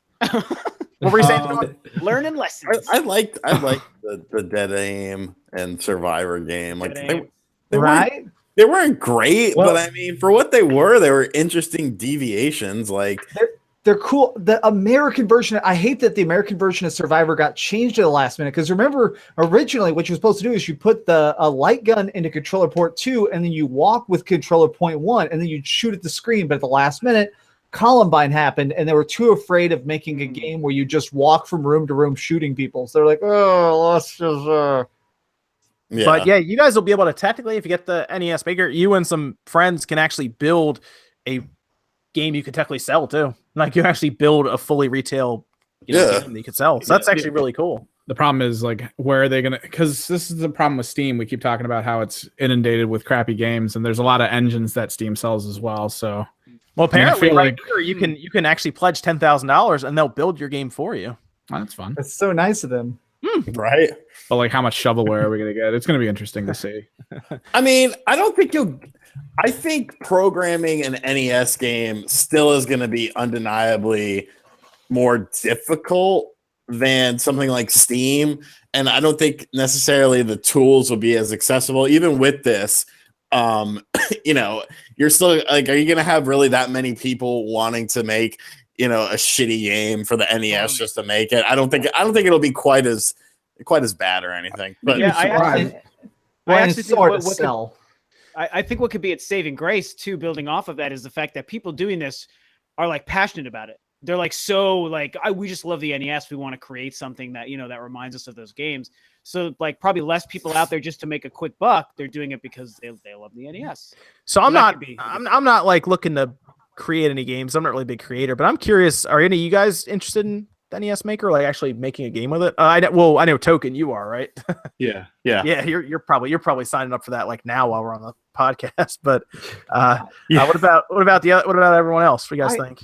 I might make something just to try it out. I think it'd be interesting. If nothing else, I've really been kind of getting interested in the programming side of gaming. And although I want to make a game in many, many years from now, but I think it'd be fun just to challenge myself and see, can I even make a character walk around a room? Can I replicate a Final Fantasy 1 battle? Like, how hard was that to make? So I don't know if I'd ever complete it, but it might be fun to at least stick my fingers in the toolkit, like tool around with it for a bit. Yeah. I'm a lazy bastard, and I don't like making my games. So that's why like Mario Maker didn't really appeal to me too much, even though it's a really great game. Minecraft was never interesting to me. I'm just like, I don't want to make my games. I want my games to be dude, you get Mario Maker, you have an infinite number of levels. Totally. It is good to play because you can just turn it on and play, but I never made one level in that game. I never made a damn thing. I was like, there's too much shit to play. I don't need to make stuff. I don't have the time. It's just like not interesting to me. So same. Is there going to be like a community for this where people can like share their games?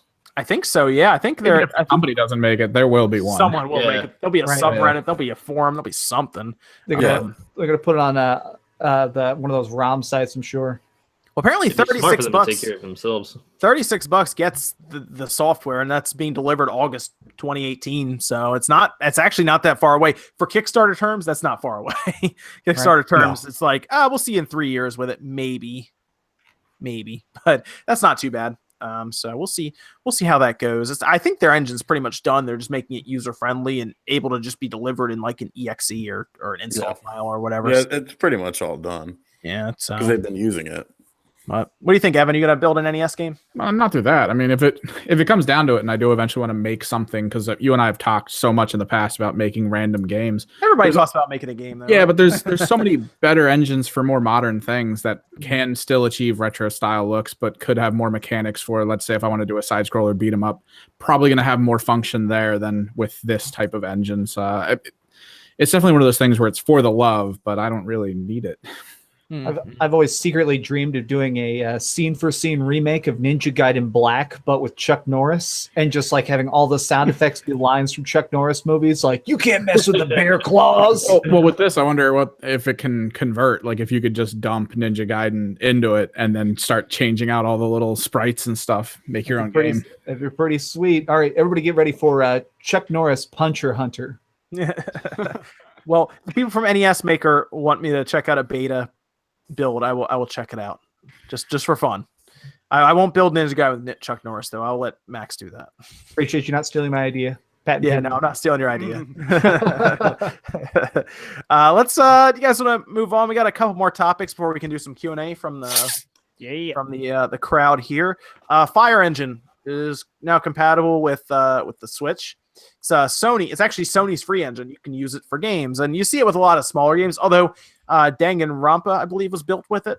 And then Dragon Quest Builders was also built with this engine, but it's Sony's engine now. It works with the Switch, which means you can see a lot of these games probably ported over. It's kind of a smaller bit of news, but I thought it was kind of cool to see this. And I mean, more engines that go to the Switch, the more likely you're going to see games because they can just port them over without too much issue because the same engine exists there. What do you guys think about this? I mean, that's probably why Dragon Quest Builders was there, but Max, you actually played a lot of Danganronpa, right? I beat all the Danganronpas except for Despair Girls. No, I beat Despair Girls. There was one I didn't beat, but yeah, and that is a really good engine, especially the way they utilized it in Danganronpa 3. A lot more motion, a lot more like very fluid cutscenes. Backgrounds had a lot of activity, so almost no load time. So I don't know. It's an engine that if people start utilizing it, I'm just curious. We're seeing. I feel like a lot of Switch games right now kind of fall into two categories. They're either really gorgeous or really indie. And I feel like new engines like this can start to carve out that AA space. Hey, Hotline Miami's built on it. Get that over. Well, dude, Or the first two Legends of Heroes Trails of Cold Steel was on it too. Yeah, Falcon games. My question is how augmented were the engines for that? Because I know two of the companies that use it have them heavily augmented, and if the engine's been kind of re-Frankenstein, does it still work? Final Fantasy X and 10.2 HD Remastered was built on it too. Yeah, Gravity Rush, but that's a Sony property. Yeah, but I'm thinking it shows off the capabilities of the engine, though. I think, right? I mean, John? Square is all about moving Final Fantasy now to anything. So maybe you see 10.2 HD Remaster on the Switch. I don't know. I feel like at this point, like the more engines and assets and things like this that are available for the Switch, it's just a good thing. I mean, it's I know we kind of joked about like the Steam situation with all those engines and everything earlier, but I feel like it's going to be different because Nintendo has for so long struggled to get this kind of support for these kinds of aspects of the video game industry. So hey, another engine makes another group of games or gameplay types possible. And even like Max, you said, good point, like with like the AA space and or the AA kind of like visuals and engines, like if it makes that stuff possible, then I just think that's a good thing. Like at this point, the more things Nintendo can put in its corner, the better. And they're able to do that now because the Switch has been like such a hit. So I think it's cool. It's good news, as far as I can tell. Very good. Any other comments on that? It wasn't as big of a topic, but I thought I'd throw it in there just because it's another engine.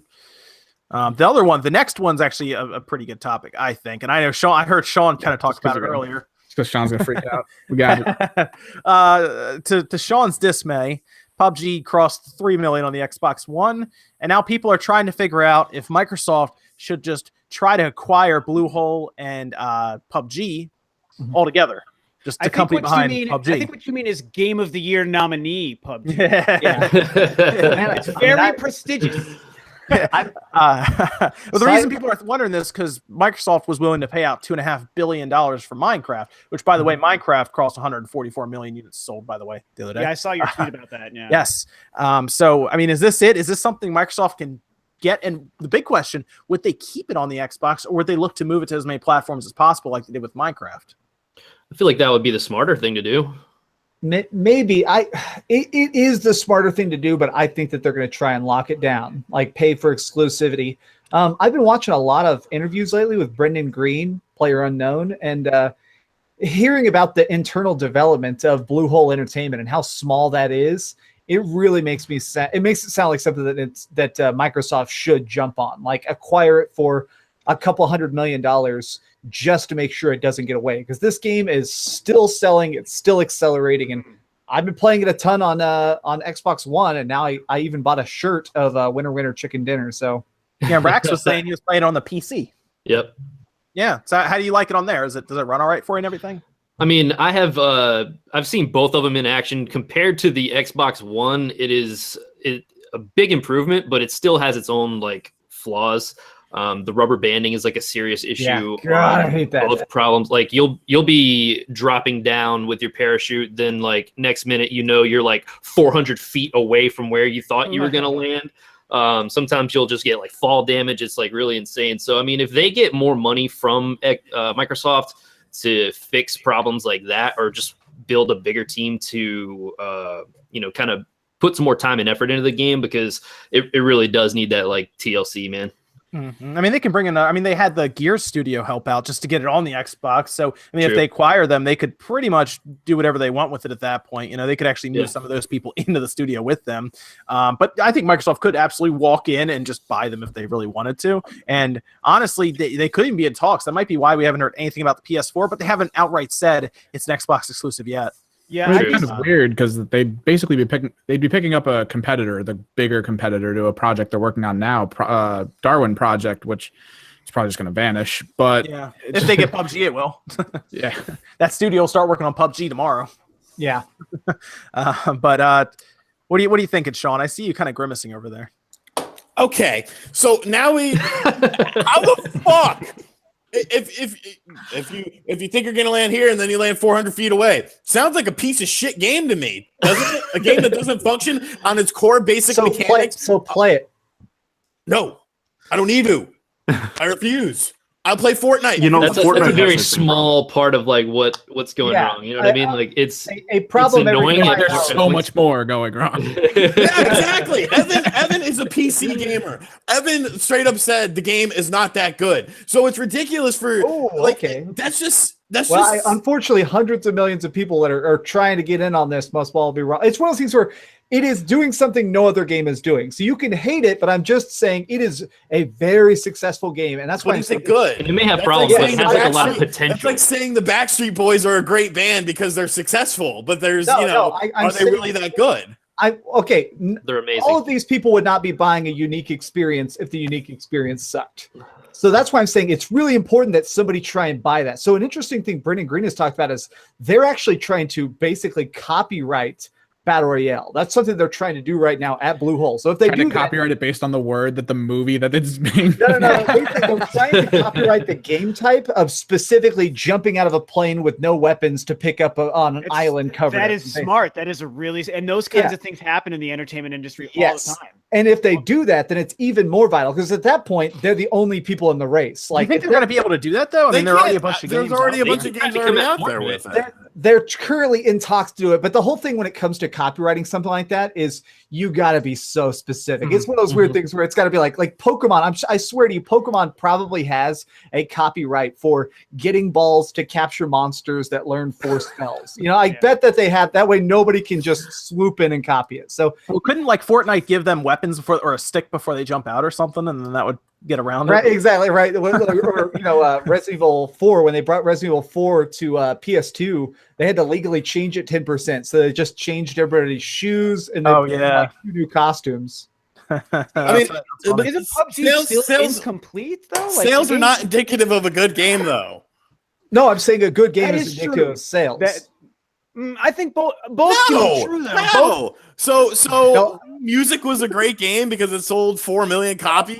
I'm playing devil's advocate because I do love this game and I do play it a lot. Despite its flaws, it is improving quickly. So I'm just fascinated to watch it take off. Do you like it more than Fortnite? They're very different. I would say yes, though. I would say if Fortnite got rid of its building function, I'd love it way more. The building function is cool. I would say Fortnite better with friends. PUBG is more fun to me alone. The stress of PUBG, of sitting on a bridge with a sniper rifle and taking out people and like actually winning a match of PUBG is infinitely more rewarding than any other multiplayer shooter I've ever played. So that's why I understand that it sells like crazy. Okay. But they have there's a lot they need to figure out on it though. I mean, it doesn't run well. Yeah. The biggest thing is it's just one of those things of it's blowing up too fast. It reminds me of early World of Warcraft. They weren't expecting to sell 2 million copies that fast, and so their servers just couldn't keep up, and they had to rewrite all the code to connect to servers. They're having that right now at Bluehole of being like, okay, people like our game. How can we make them play it? Yeah, but the sad thing is it runs on Unreal Engine 4. Yeah. I mean, it doesn't look like it, but which is like a pretty easy engine to use, I think, right? That's like an easy to develop for engine, right? It should be, yeah. But I mean, he pretty much just made it himself, pretty much, didn't he? It's a mod. Oh, yeah. So, no. So he made the mod, and then Bluehole hired him to finish the prototype they made. So what I'm so confused on is maybe if that game just got like too big for its britches too fast, is that maybe what's happened with the? Yeah. Well, I've never played it. I have no interest in playing it, so I'm just kind of curious. This phenomenon is like really weird to me. Their goal was to sell 5 million copies the first year, and I think they've sold over 30 million the first year. And isn't it still like not? It's not finished though, right? Isn't that the whole? It's like it's got its technical, like it's technically a finished and released game, but it is released. It is released now on PC. On PC, it's 1.0. Xbox, it's got a long way to go. That's so weird to me. Like it's such a, and I'm not even hating on the game. I just have no kind of dog in the fight. But it's weird to me that the phenomenon is taken off so much, and people are obviously buying something on the Xbox.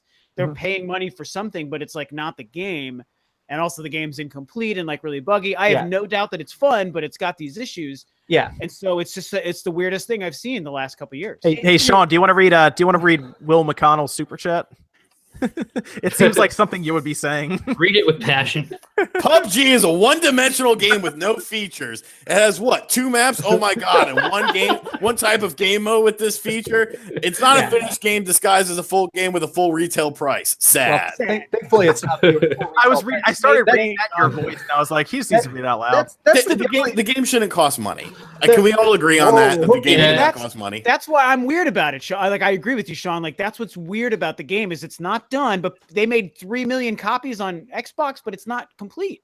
So what are people buying? So A beta.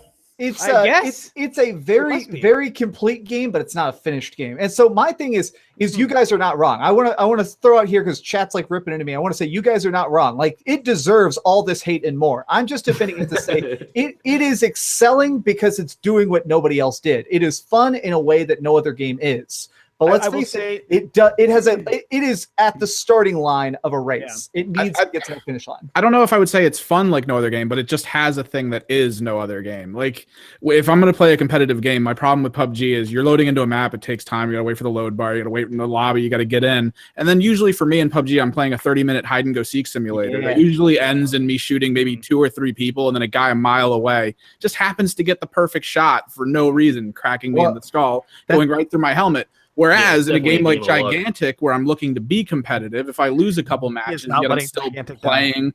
It's any game like it, though. If you lose matches against people or you lose individual fights against people, then you come back and you can beat them in the same game. And you're developing more of a competitive strategy there as opposed to just dying in a 100-man team and then waiting. But that is the one thing that PUBG has going for it, and the reason it is so addictive is the super high cost of play. Like, when you die, you are going to have to go back to the lobby. You're going to have to wait another time. You're going to parachute again. You're going to have to pick it back up. Like, and I like that about that. That's why, dude. And then another 30-minute hide and go seek simulator. When I get that game, well, that's why there's actually different areas. So the whole thing is there's areas where people purposely parachute to kill each other. And when you want to fight. So a lot of times I will parachute to the most murderous zones, try and get a shotgun, get 6 early kills, and then get decimated and just go right back to the next plane and jump out again. Like, it's a game that to me has.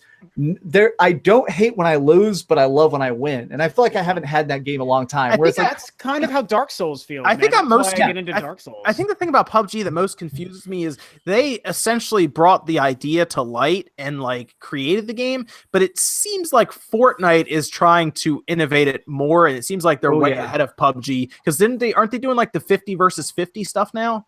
Yep. Yeah. Well, they took that out now, but that was one of their temporary things. And that was amazing.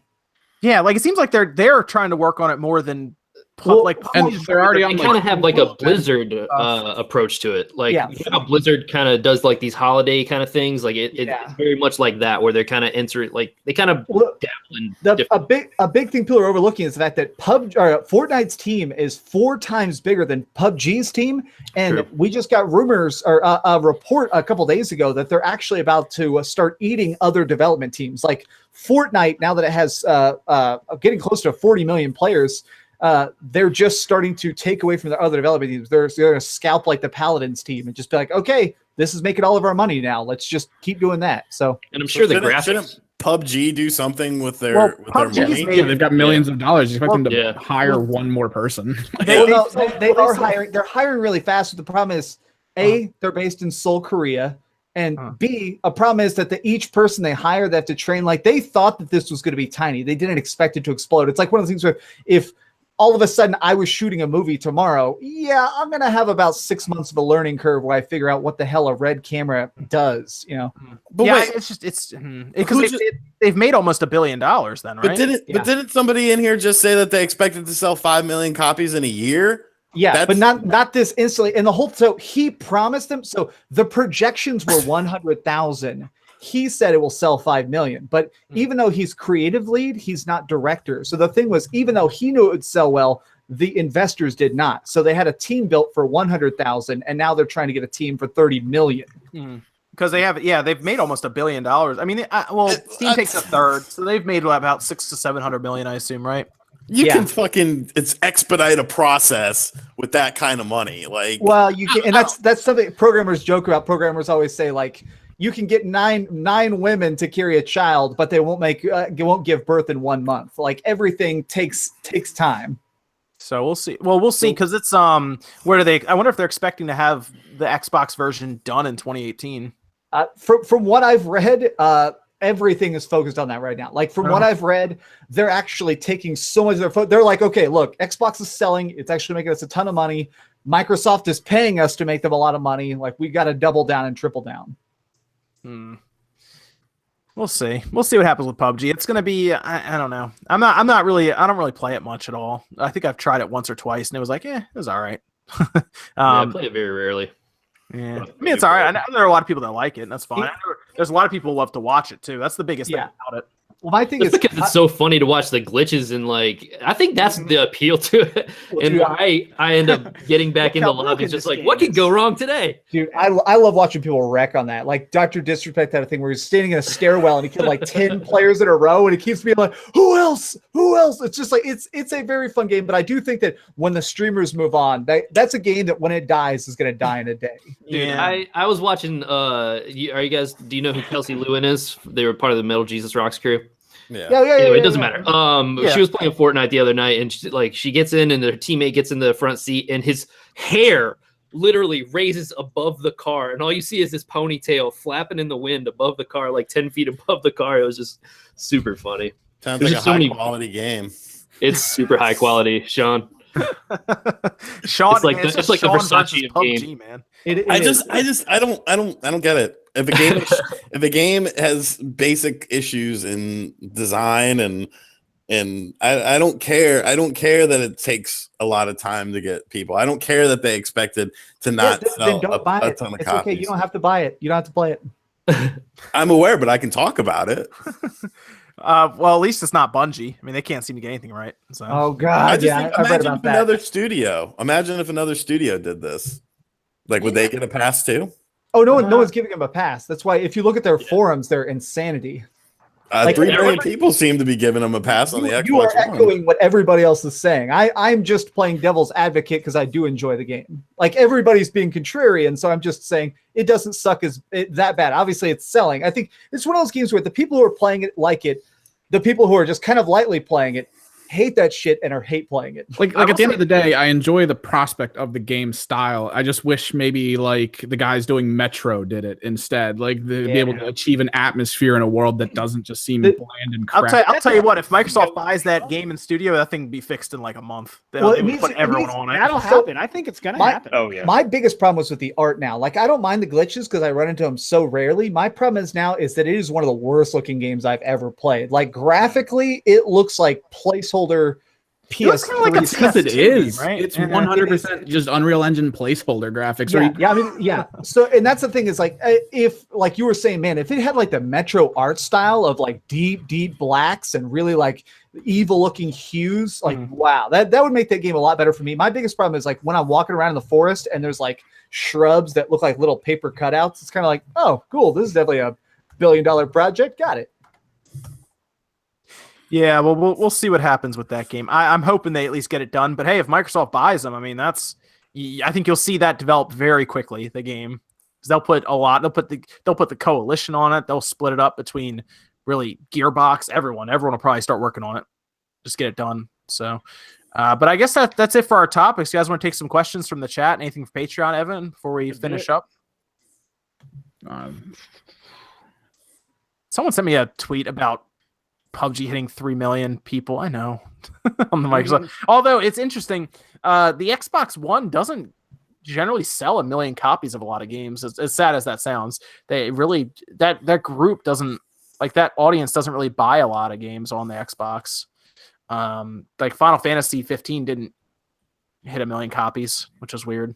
Jesus. Doom didn't hit 1 million copies. I don't think. No, I don't. Thank God that did.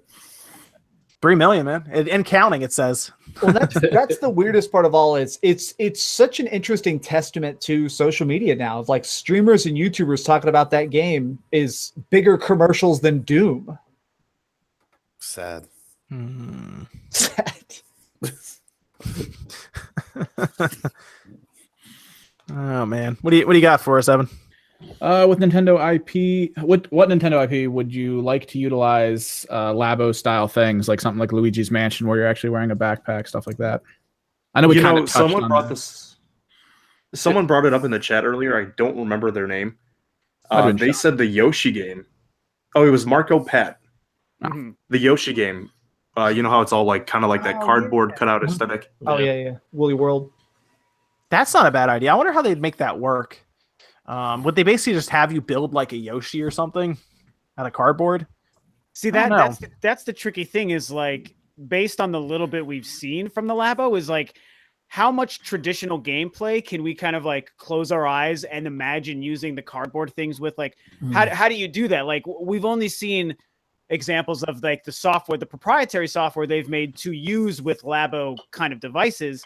But there has been a conversation, like I did a live stream reaction to it after the fact, and I had a lot of people talking about the same stuff, like, oh, are we going to see Nintendo games, or should Nintendo mix their games, or would we see other companies? Which, like Evan, you said, we talked about that earlier. We don't even. I feel like we don't even know all the mechanics of Yoshi now. I think about it. We kind of don't actually. You make a good point. Like some people brought up like racing games, like an F-Zero or a Mario Kart. Someone in my live stream brought up a really cool idea actually that I want to mention, and he said a Mario Party game where you made the game board with the cardboard, and I was like, that could be a pretty cool idea. Well, But Yeah, you know, I was gonna say, I was thinking of a way that. Good token. Oh no, sorry. I was thinking of a way that like Yoshi could be incorporated with Labo. Is you know how they have like the house where you can kind of design your own house. Yeah. Mm-hmm. Yeah. Like a Yoshi amiibo that you can make your own Yoshi. So you get like You know, the like bottom build it part, with and then cardboard. so you get the bottom part that's basically the amiibo communication part, and then you build the Yoshi yourself on top. Yeah, I feel like that could be a good way to incorporate Labo with like something like a Yoshi IP. Anyone think it was weird that Nintendo didn't put any of their IPs on that Labo stuff? Like there was no Mario or anything there in that it trailer was at the a beginning. bold move. Yeah, they really didn't, which I think was like a really bold. I think it's choice. good though.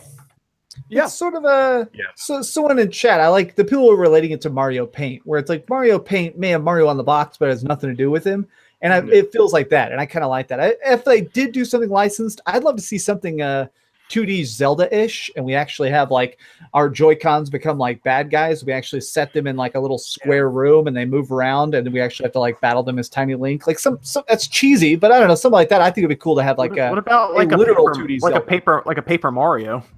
Yeah. Well, what's tricky about these kinds of games though is what I don't think Nintendo could do, or anybody would be like, I will make our game like a normal game, and then we'll also make it work for Labo. Like you almost can't do that. They'd have to like make a Labo specific Zelda or Yoshi or whatever. 100%. You know, they have to kind of do that, which would be maybe less exciting for all of us. But for people who are like have kids that want to buy it, they're like, oh, we'll get them the Mario Labo thing, and that'll be great for little Johnny. That's probably what they have to do with it. You know. Yeah. We'll see. What else do we have, Evan? Do you think we'll ever see a proper Paper Mario game or proper Luigi's Mansion? I guess that's just speculation. We have a lot of But we'll speculation see. questions. I I think do think so. We'll see another Paper Mario. Yeah, I mean, keep in mind the Paper Mario on the Wii U came out like right towards the end of its lifespan, so we wouldn't see another one for a while. So Yeah, you'll see another one though. Luigi's Mansion, yeah, probably. I think so. Yeah, the 3DS game sold really, really well. So It was a they'd good be game. Crazy. Yeah, and it was a good game. Yeah, so they'd be Oh, yeah. crazy not to make another one. I like that game. I mean, I'm one of the weirdos that prefers the first one, but that's probably just nostalgia talking. Like, Yeah, I mean, dude, I remember the first time I saw that play. That was the first game I ever saw actually played on a GameCube in front of me. And it was at the McDonald's here that actually had GameCubes for you to play. whoa, that's weird. I forgot Isn't about that that. weird, right? Yeah, they had Mario Tennis and Luigi's Mansion on display. Could you And that was- size your GameCube? What's that? Oh yeah, they had them out in the play area. So like after the first week, the thumb pads were ripped off of the controllers already. They had that here, but it was Nintendo 64, and so it was like Super Mario 1 and Super Mario Kart on the other. Dude, I don't care, man. When I saw that GameCube and the graphics, I was this is it. This is it. Like it's never getting better than this. The Dude, future everyone- is now. When I saw a Dreamcast, I walked into a Circuit City, and they had this giant display that said like "It's thinking," and it showed Sonic Great running. tagline.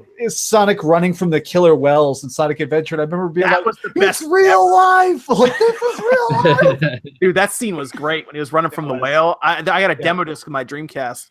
I had that. It had Tomb Raider on it, and I think MDK was on there too. And that was that. They gave you the first level of Sonic. And I just played that over and over again. Where that whale was like breaking the bridge and everything. It was mind blowing at the time. Power It Stone really was on that as well.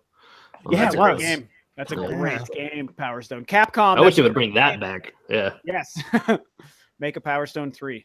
Yep. Just start bringing all the Dreamcast games to the Switch or something here. Just you know? make it a Dreamcast. Just do that. Yeah, make a Dreamcast Classic. Come on. HDMI out, please. HDMI out, please. What else we got? Evan? Anything else? Yeah, just more speculation. It's all I like speculation, man. Like, you guys want to speculate? yeah. Do you believe we will be seeing GameCube games on the Switch at some point? I mean, we've talked about that heavily. We do. It's probably going to be all through the online service. Well, they have to figure out their analog trigger situation. That's what they got to figure out. Yeah. But once they figure that out with new Joy-Cons that are colored like GameCube controllers, and then fine, sell that to me, and I'll play GameCube games. I'll play Mario Sunshine on my Switch. It's fine. I'll pay $15 a pop. I'll be happy. Yeah, me too. I'll It'll buy happen. another set of Joy-Cons just for that. Absolutely. With all the Wii U ports coming, do we think Captain Toad's going to be coming up? They'd be dumb not to. I think so. They better price it accordingly. Yeah, this the Donkey 60 Kong Country bucks. Tropical Freeze bullshit. I mean, wasn't that game $40 when it came out anyway? 50. It was. Okay. No, Captain Toad was 40, but Donkey Oh yeah, Kong was Captain 50. Toad was 40. Yeah, that's what I thought. Yeah. Yeah, Sean, you didn't seem too happy about that pricing. No, it's a shitty price. Yeah. I mean, it is what it is, and people are like, "Oh, well, I didn't play it on the Wii U." It's like, okay, that's cool. I did. You know, so I'm not gonna buy that. You know, Hyrule Warriors at least. You know, it's a bigger game. Donkey Kong's $20 on the Wii U right now. Yeah. It's hard to Totally select. worth it. I'm Totally spaced worth out. What was the I'm spacing. It was something that was in the last couple of years. There was some sort of system where if you bought the console and then it came to a new console, you paid like $5 and it would come over. What was that? It was Wii. That was the Wii original, like Virtual with Console, PS3. No, it was PS3 going to PS4. It was something, I want to say, I'm pretty serious that it was something like if you bought Watch Dogs digitally on PS3. Yep, it was that. If you got a PS4 later, yeah. Oh, and Call of Duty. Call of Duty did it too. Call of Duty. Yes, Call of Duty that was the main one. That's what the main one I was thinking of was Call of Duty, and you paid another like $10 and it carried over. It'd be cool if they did a thing where if you had like a My Nintendo account, you could somehow prove like, look, I've Donkey Konged my ass off at this point. I just want to Donkey Kong my ass off again. They just do like, all right, $5, you're good to go. I would love if they did that. Yeah. I mean, that'd be very pro-consumer, but I think they know that probably half the people on a Switch right now, maybe more than that, didn't have a Wii U. Yeah. Well, it's Xbox 360 all over again. You know, 90% of the day one buyers of PS4 were previously Xbox 360 owners. Yeah. So it's so many people on the Switch right now just did not have a Wii U. Well, Probably, that's why honestly, it might be 70% at this point. Now thinking about it. I feel like with Captain Toad, that's actually even a game where they don't even need to port it. I feel like they would probably just make a new one. I don't think it would be hard to just have a new game for another $40 with another 50 new levels or whatever. Yeah. And you could base it in the engine of Mario Odyssey, kind of do it as called Toad's Odyssey. And he was in that game. That's exactly what happened. He showed up in 3D World and then had his own game. And so now he showed up in Odyssey. So we've cracked the code, chat. This is it. Toad's Odyssey. Nah, man, just make him like scary realistic and make him in like Unreal Engine 4. Yeah. Welcome to death. Do we have is that everything in the Patreon? I guess the only thing there is a quick spot check. Has anyone heard anything interesting about Project Octopath Traveler yet, or no? It's just kind of nothing I've heard of. No, nothing yet. Mystery. Yeah, I keep my ear to the ground for that one too, and nothing, not a single vibration. So I think that'll probably have a pretty big showcase at E3, though. I feel like Nintendo knows that that's like a really great game they have coming from Square, and people are into it. They love the freaking demo. I still haven't even played the demo, which I hate myself for because I know it's good. Get off this podcast and download it. That is what I will do. After I eat, I definitely need some food after this. But yeah, I feel like it'll be at E3. I feel like they'll pull the curtain back this year. I was hoping that would be an early 2018 title because of how the demo felt so complete, minus the other episodes that were missing. It felt like it was mostly done. I don't know. It is, but imagine if that thing's the average Final Fantasy is about 40 to 50 hours. We got about I was thinking the out length of the game is probably why. I'm sure it's just a long game. Yeah, that's a game I'm gonna buy day one. That's a great game so far. Demo was good anyway. We'll see. Nothing about Project though. Nothing about Octopath Traveler. So I'll let you know when I hear something, of course. What do we have, I guess, in chat then? Anything? You guys see anything good in chat? It's mostly people talking about weird things with the lab, there you go. Wishbone dropped 5 and saying the Spartan console is going to be Sega's new platform, and RGT85 should pre-order one guarantee. Sean will pre-order like 4 of those, man. Sega Spartan. I say a bunch. It's literally like 2 people.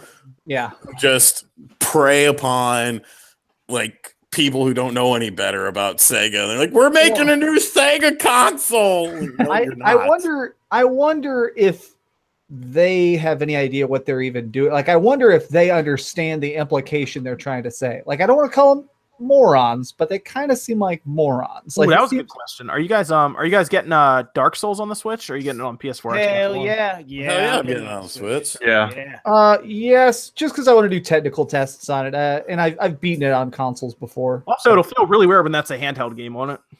Yeah. That's going to be a lot of broken Switches. Yeah, there will be. Well, and honestly, like I worry just about. I mean, I love the Joy-Cons so much, but I worry about the size of them and like the small travel on the analog stick for a game that is so freaking like rhythmically precise, like Dark Souls. Yeah, I do worry about that, but I'm just too excited to have it. I mean, did everybody mostly play it when it was out? I don't know if is there anyone new on on here that didn't play it. Like, you know, I played Dark Souls when I played Dark Souls a couple years ago on the PlayStation 3, and there was an NPC in the first town, like by a bonfire. I attacked him and just over and over again died because I thought I could kill him, and that was the last I played of that game because I was like, I can't handle this. Well, and it's what's tricky about the Dark Souls game, the Souls games, and all the From Software's thing is like and I think this is beautiful. Like one of my favorite things about the games is they just throw you in it, man. They don't hold your hand at all, which is so counterintuitive to like every other modern game. And I think that like the combat, yes, is really hard and that can turn people off. But I think the other thing is that exact thing. Cause like you don't understand what's going on. Why is this guy here? Why can I kill him? Why is he killing me? Like, why the fuck does nothing work? And it's because the game is like, you're supposed to just figure it out. And that is a huge learning curve that I had to get over. I had to have my buddy convince me to how to figure that stuff out. And now it's like my favorite non-Nintendo series ever. Like that and Resident Evil. It's like Souls and Resident Evil. And like that's my favorite non-Nintendo shit. And you have to get through that learning curve. Yeah. So, Well, yeah, I played Bloodborne through, and that was a great game. And I know that's also from Software. It is. Yeah. And Dark Souls is the second game they made, you know, so they were still refining that. And as much as I like their newer games, like my Bloodborne might even be my favorite. And I think Dark Souls 3 is great. They definitely they softened some of the edge just a little bit each time with that kind of stuff. So that's why you could probably get through Bloodborne, but Dark Souls 1 was like I'm the guy who liked that. I think as they lessened the sharpness, like Dark Souls 3 is probably in my top 5 favorite games of all time. Dark Souls 3 is so brilliantly balanced. And I also like the upgrade system, and that was so deep. You could literally get a level 1 sword, and if you upgraded it enough, it could be the best weapon in the entire universe. And I like that about it. So man, I would love to see I know they've said they're making some tweaks to the multiplayer and the graphics for this remaster, so I'm just curious to see what those turn out to be. What's that frame rate going to be in what you call it? Yeah, if it's like 20 frames a second in handheld mode, I am going to be a little bit disappointed. I just don't think it can be though. It can't be like why? Because people have been talking. I even made a video about this because there was such a conversation about Dark Souls is going to run like shit on the Switch. It's only 30 frames per second. It's garbage. And I was like, you guys. The fact that they were willing to confirm 30 frames per second and 1080 docked and 720 handheld to me shows that they know they can do it. I feel like if they couldn't do it and make it worth it, they probably wouldn't either. They either wouldn't port it or they would drop those to lower resolution. I mean, I played through it on 30 frames per second on the 360. I didn't really care that much. But all of those games, I made a big tweet about it. It was like all those games were 30 frames per second at launch. I know those PS4 Pro versions or whatever, but like every single From Software game at its launch and on its launch platform was 30 frames per second. Even Bloodborne and Dark Souls 3 last year. And Yeah, and they're so good. So people are just freaking out because Master Tier asked if Kid Icarus Uprising port should go to the Switch. Is that the game that needed that pro grip because it needed that extra stick? It had the stand. It came with the stand. That's what it was. Yeah, that's right. I don't know. I mean, Blight Town. That's what I was thinking of, Blight Town. But I don't know. Would you guys want something like Kid Icarus Uprising? I didn't really play a lot of that on the 3DS. I don't know. It was actually a really good game, and it actually had really fun. It was fantastic. I will probably never play it because I can't do the 240p anymore. Well, okay. So there you go. I'm not a Kid Icarus guy at all. I don't think I've ever beaten him. I've probably played less than 5 hours. Is that one of, if I was just going to play one Kid Icarus game, would you suggest that? Oh, absolutely. Yeah, I'd say so. Okay. I mean, Kid Icarus did. I mean, it kind of really never had an identity. Like you had the NES and the Game Boy ones, which were I similar. remember playing the NES one. And I was like, "What is this?" But I wouldn't hard say shit. that like it ever had a real identity. And the 3DS one kind of gave it an identity, I feel. Is it like a 3D action, 2D action? It's a 3D action game. Behind the shoulder, or not behind the shoulder, behind the character camera view. But it's very fast paced. The controls are very weird. Your hands will hurt because they try to do a lot with it. But like I just remember playing it like a lot, and like the online was really good. I really enjoyed it. Yeah. I'll check It's got some sick production value. Like it's one of the cleanest, slickest games like Nintendo ever made, you know. I want to get it. I got a 3DS XL recently, and I probably haven't used it at all, basically. So I want to get something like that where it's big and beautiful and gives me an excuse to have sore wrists. Yeah. Yeah, that'd be cool then. You know, I'd be all right if that came over to the Switch. I mean, honestly, at this point, they can port whatever they want. And if I don't want it, I just won't buy it. So Well, I'll tell you what, it's actually a good question because I had this realization the other day with The World Ends With You being announced for the Switch. I was like, wait a minute. This, I think, is the first DS family game that we've had confirmed to be coming to the Switch. So it's almost like, does that open up the doors for more DS era games, like DS and 3DS games, which people have already talked about anyway? I mean, we had Monster Hunter Double Cross come over too. That is true. That did come out in Japan, so you make a good point. But there we go. There's 2 games. So it's maybe showing a possible trend where Nintendo's willing to take games that were on the DS and the 3DS and bring them to the Switch. All I'm asking, give us the 3D Final Fantasy IV remake, which is super hard and super awesome. Bring that over. Happy camper. I tell you, they need to port Skate over. They need to port Skate 2, Skate 3. I was playing it last night. I want that game. Yes, I saw your stream. I love how pretty much every time I'm in a podcast, you bring up Skate in some fashion. It's a fun game, man. It's fun. I can just sit down and play it for a little bit. There's going to be a show at some point where he doesn't mention at the very end. There's like little copies going to lower down in a string and go, "What's this? Our sponsor of the day." Mike's asking if anyone's picking up the Hyperkin Duke controller in March. Yeah, Sean's face. I'm going to pick it up because I'm interested. But it's going to be bad. Curious. I feel like you buy it because it's bad. Like the Duke got replaced for a reason. Well, I actually like the original. I actually like the original Duke. I thought it was. Is it going to come with that screen in the middle? Because like when I saw like all right, it's pretty cool. Apparently, it does the whole like startup logo and everything. Yeah, it does. That's all it does. But it's cool, man. I just want that nostalgia rush, man. It is wired, and it's $80. And it's expensive as hell, but I just want that. I just want that nostalgia rush. I just can't help. I love the 6th generation so much, man. All 3 of those consoles. I just love it. So I just that was a good time in gaming. That's why we all love those consoles. It was before the online thing really hit and like it made some things way better and a whole lot way fucking worse. That's when you still have to read magazines or go over to your rich friend's house who had dial-up and look up stuff online. Well, I had a modem adapter for my GameCube for Phantasy Star that I could never get to work. Do you still have it? I do. I totally. Oh, good for you, man. Jeez, those and I've got both Phantasy Star 1, 2, and 3. All those episodes. You can still play those online. People set up a server for that. Really? Stack. Yeah, you can still play it. You want to try to get it to work again? Try to get it to work now. Maybe. I love my GameCube, man. I love turning that thing on. Yeah, nice. That'll be good. I guess we have time for at least one more question before we do outros. Anything you guys saw that looked good before we exit out? A bunch of people talking Dreamcast games in chat, and I love it. Yeah, they need to do something with Dreamcast stuff, man. I wish Sega would, because they keep talking about their service that they're doing for Sega. Sega Forever? Yeah, Sega Forever. And they're talking about moving it to other systems too, other than just phones. And I think they're really hinting at Switch mostly.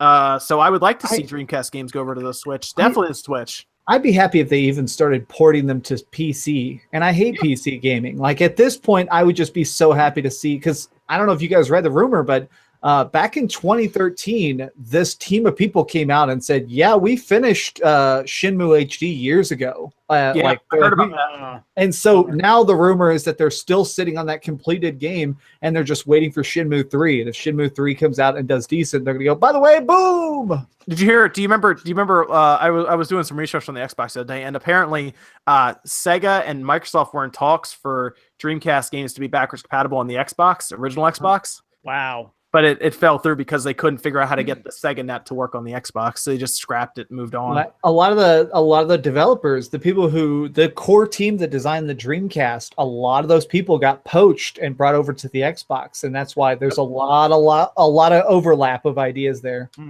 Yep. Yeah, I feel it's interesting because if you think about it, the Dreamcast is like one of the few older consoles where the games really haven't had like an official second life at all, like on any platform. And so almost all of the old consoles have, like the Saturn and the Dreamcast, two Sega consoles, are the only two that really jump to mind. Now, if we don't count like the weird shit like the Jaguar and the 3DO, which I love the stupid Jaguar. I love it. I have one. It's so bad. I love it so bad. That's the one that will like play dead if you don't have a game in it, right? Like it won't get any power unless you have a game in it. Yeah, I think so. It's been a while since I turned it on. Yeah, somebody brought it in thinking it was defective. I remember they traded it in and we found out you actually have to have a game in or it won't get any power. It completes the circuit. It's very weird. That is really weird. Yeah, right. I just love it so much. Last thing, did you guys see the figures that Sony released? $10 a piece, I think. Yep.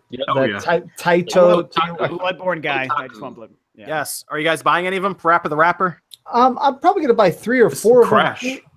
Crash? Yeah. Crash is cool. I know a lot of people I follow on Twitter are just kind of upset that they have zero functionality. Like Sean, you can go right now if you need to. No, it's fine. I'm good restraint. Okay. The fact that they don't do anything, I know some people have a problem. I don't have a problem with that. Like I never use my amiibos for anything. I've had amiibos for 4 years and I've used them once, so I don't really have a problem with buying stuff that just looks cool. Cool. Okay. Yeah, I'll probably pick up a couple just for fun. It looks kind of neat. I mean, they're $10 a piece. At least they made them at like a decent price. They're not like expensive or anything.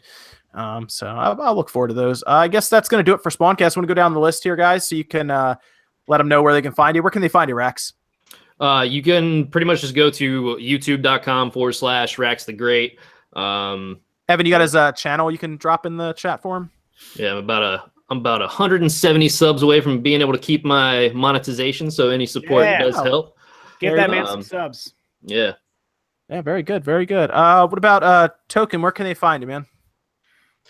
YouTube.com/TokenGeek. Also Twitter at TokenGeek21. Cool. We got his too, Evan, that you can drop in the chat. Take a second, yeah.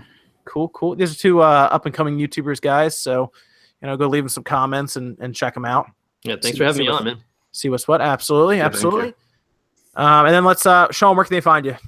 You could find me as the guy who just said I'd farted out on the date. RGT85 in the chat. Why did I saw that? You said that shit. Oh my god. Yeah. So I make videos about video games and video game accessories. Very good. And then Rob, where can they find you, man? You can find me at Rule of Two Review on YouTube, the same as my channel name, and same on Twitter, same on Facebook. So. They're asking for Token's channel again, Evan. I'm working on it. Cool, thank you. He's got that under control. And definitely then visit the new guys. You want to do that? Yes, and then Max, where can they find you, man? Dreamcast guy. YouTube.com/Dreamcast guy. I am working on a big review this week. Friday, I will have my Dragon Ball Fighter Z video up. That's going to be interesting. Let's check that out. You're actually a fighting game person too, so I want to see what your take is on it. Well, I'm one of those people that I'm really good at fighting games by accident, just kind of being in the fighting game community. So hopefully I can kick a lot of butts. And then this Top 10 Thursday is going to be about the Nintendo Switch. So look into that. Oh, cool. Very good. Very good. I think I got it. Oh, and then Evan. Oh, yeah. Dreamcast guy. What about Evan? I'll just quickly type this in on Instagram, Twitch, Twitter. It's that name. I'm the mod. Mostly just go follow him on Twitter for the most part. Yeah. You haven't followed me back, Evan, and I'm really offended by it, just so you know. And you should be. Damn. I have a soul, man. I think we got everyone here. Did you guys have anyone that you wanted that people were asking to raid? Did you guys have anyone smaller that we could go send some people to? Let me for anyone who wants to raid, you can hang out for a minute. We'll find you someone to go crash and send them some viewers. Urcha. Abaddon. Oh yeah, Urcha is Abaddon Smith is streaming. I don't know any of these people. Abaddon's on next week. Oh yeah, he is. That's right. Yeah. Sean figured all that out. Here, I'll put it in the Google Hangout. Oh yeah, okay, we can copy it and put it in. There you go. I still haven't made you a mod, Sean. I gotta make you a mod. That's fine. That way you can drop links in and whatnot. Yeah, I've noticed because I've tried to put links in before too, and it's like, you are not cool enough. Get the fuck out of here. Evan, can you grab that? Can you grab that link, Evan, and drop it in for the peeps here so they know? Which Gotta be in the chat? Yeah, that way they can. We got you guys. Jesus. All right. He's getting it. It's hard to copy out of there. I noticed that. Oh yeah, the freaking YouTube chat function is so garbage. Yeah, we got some cool ideas for SpawnCast, guys. Don't worry. We got some cool setups coming. Yeah. So yeah, go ahead and Ray. That's Urcha that's in there. Yep. Yeah. Go ahead, Ray. She's super cool. Yep. We'll have 2 other small YouTubers on next week as well to help out. But guys, thank you so much for tuning in. SpawnCast episode. Evan, what episode is this again? 42. 42. If you're on Patreon, you'll get a full video of this in the next probably 10 minutes. A little bit. Full video in the next 10 minutes or so. And then check us out, iTunes, SoundCloud, and everything. That'll probably be up by tomorrow morning. So until then, guys, we'll see you next Saturday night, 9 p.m. Eastern time.